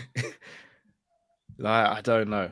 Man. Maybe got Minamino though. No, I think because if he bangs goals tomorrow, we're all for it. You know what I mean? I think Taki's techie still. In what sense though, Drift? Because he's just nice with it, man. Because he's tidy. No, he's just nice with it. I don't know. Tidy. Listen, you lot know already. I'm a little bit old school. I kind of like the eye test, and I like how good you look because as a player. And I think Taki looks techie when he plays. Let me ask you a quick. Do you know more techie than Cantwell? Is he more techie than Cantwell? Oh, Lord. So I don't want to keep doing the comparisons, Cal. I don't want to do it. Drift. Quick question: who's tidier? Salah or Minamino? Who's tidier? I've never seen what their bedroom looks like, bro. I have no idea who's tidier. Who's tidier on the ball, man? Come on, man. I've no idea who's tidier. I ain't been to their house. I don't know who's tidier, bro. I said tidier on the ball. Who's tidier, man? Come on. Who's tidier? Who looks better on the ball? Who looks better on the ball, Drift? You know, it's like don't try and skid out like it's Mario Kart, that man skid on a banana peel. There ain't no banana peels, Drift. You know what I just said. I didn't hear the player you compared Drift, him to. who is tidier on the ball? Salah or Minamino? Who's tidier on the ball? Oh my God, you bought me Salah, bro. I'm asking you a genuine question. Who's tidier on the ball? Salah, innit? You think Salah is tidier on the ball? Who looks neater on the eye? Yeah, because I see Salah rushing. This is how I know you're capping, because I bet you everyone will probably say Minamino probably looks on the ball. No.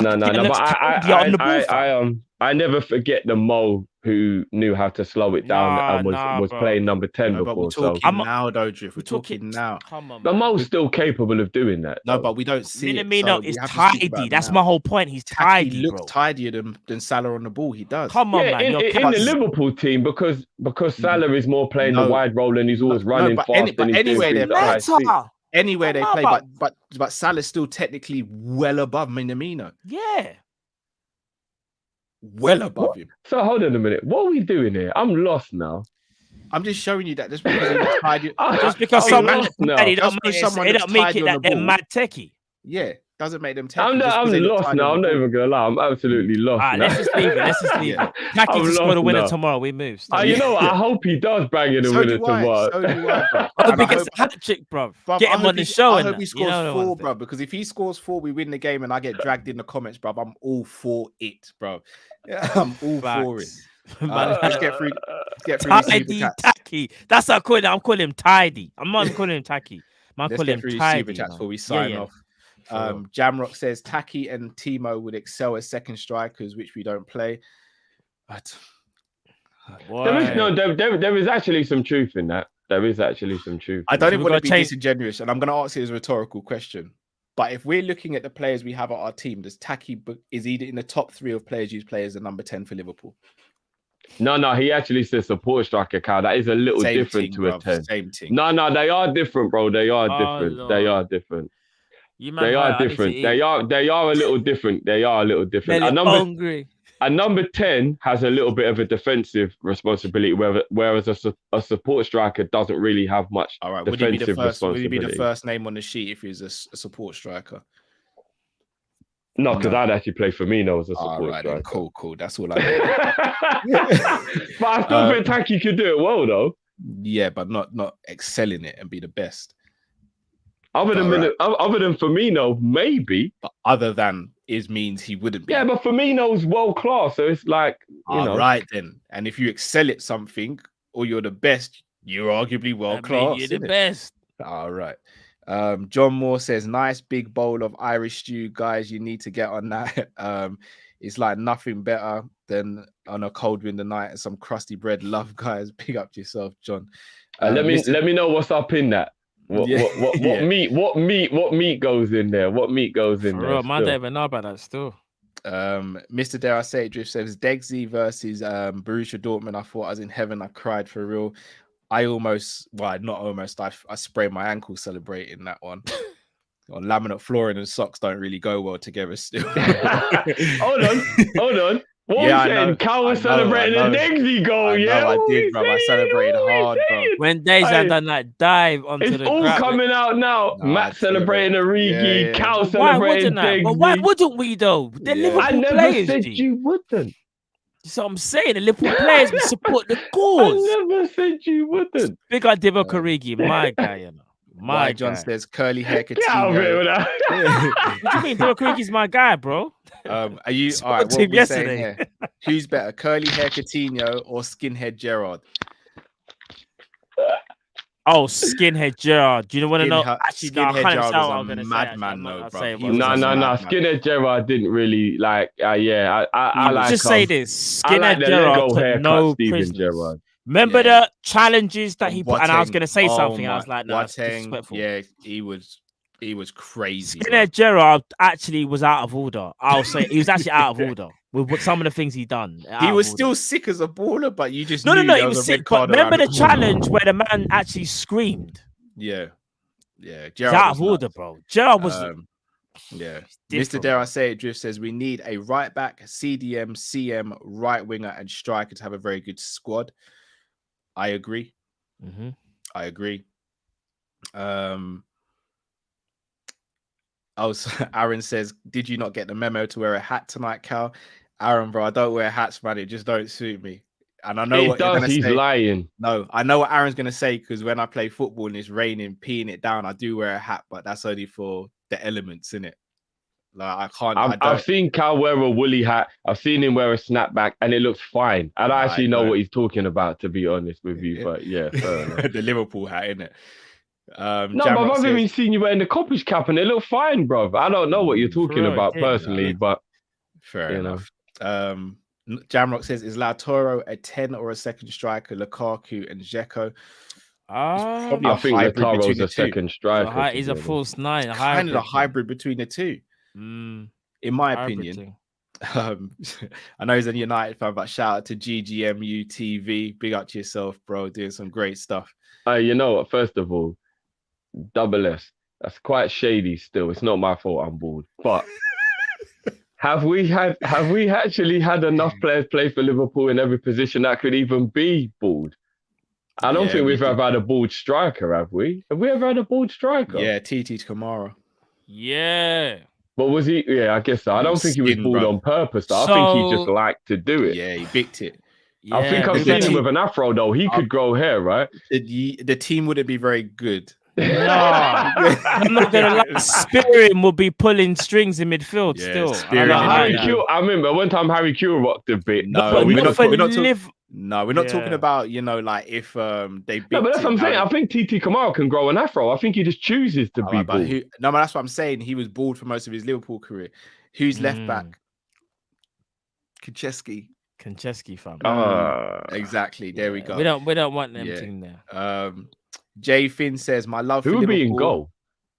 I've been with my wife for 12 years. She has seen me cry twice, and none of them have been for my kids. One, the Barca game, and two was Ali's goal. No, we all cried when Ali scored. When Ali scored, the emotions were different. Yeah. Even if you didn't cry out with a tear rolling down on the inside, you were crying when Ali scored. Man, balling. The only reason Reina, Reina was bald. Yeah. Big up. Reina was bald. Yeah. Poor guy's gonna be working overtime with the rest of the team. He's got in front of him still. He's getting paps. Yeah, he is. Hold on. Skirtle. Yes. Decent defender would have been in front of him. That's decent though, isn't it? We must have another bald centre back. Have we never had another bald centre back? What I can think of off the top. Forget about the Turkey Morales. He was bald when we signed him. Can't think of one. Let us know in the comments. Unless we take off Rigobert Song's weave. No. no. Rigobert can still grow hair. That's the only thing I can think of. If not with Dix was bald. Julian Dix. Oh, yeah. I don't even know what man just said that I had to put in the first name. Yeah, you had to put man the first said name. Julian. You went straight there. Giggity. Why John says Lukaku is like watching Beanie Siegel on the pitch. It's a Beanie Siegel. Man said teams all over the place. Yeah. LFC Aaron says Werner's offside awareness is terrible. That isn't being a smart player. He's the German Theo Walcott. Great show again, guys. I think Walker had more technical ability than Werner. Wait, what? Walcott's got more technical ability. Theo can't control the football. Walcott. Werner. Oh, wow. Walcott's better in front of goal. Bro, Walcott's ball control is the worst I've ever seen in professional football. Walcott's a better finisher. Go watch them in their technical ability. And I'm not going to lie, Drift. There's actually, you'd have to have a real conversation. And I'm not even joking. Walcott's you have to have a conversation. He's better technically than Werner. I said it's a conversation, And that's how bad it is. I don't rate Walcott, but he's better technically than Werner. And Walcott's better in front of goal as well. That's also way better in front of goal. What are we doing here? All right, go back and watch, bro. Mr. Dare I Say It Drift says Cal and Cuckoo is the Mane replacement. Sorry about Neto. I'm hearing a lot of talk about Cuckoo. I rate Cuckoo, been watching him, but for me, he's not really a winger though. He's like, he's like an attacking 8 for me and Cuckoo. I think he's better in the middle Yeah, I know he drifts wide, but I wouldn't say he's an out-and-out winger like Mane, even though he can beat his man. But I still wouldn't say he's a wing replacement, personally. Do me a favor, please. Get out of here. Get out of here, man. Shit, I'm saying. I guess that was to Walcott being better than Walcott better than Werner. Fucking hell. There's a conversation. All right, Drift. Walcott's a better finisher, but we move still. He's a better finisher, though. Himanshu says, who hands better handles, Matt? Iverson or Irving? Kyrie Irving. I knew you were going to say that. Is there some bias in there? No, he's just got What's better your son's name?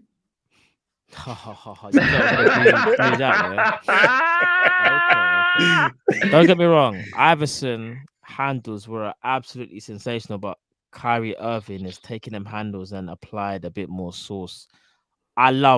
Listen, I've got a jersey, of my man.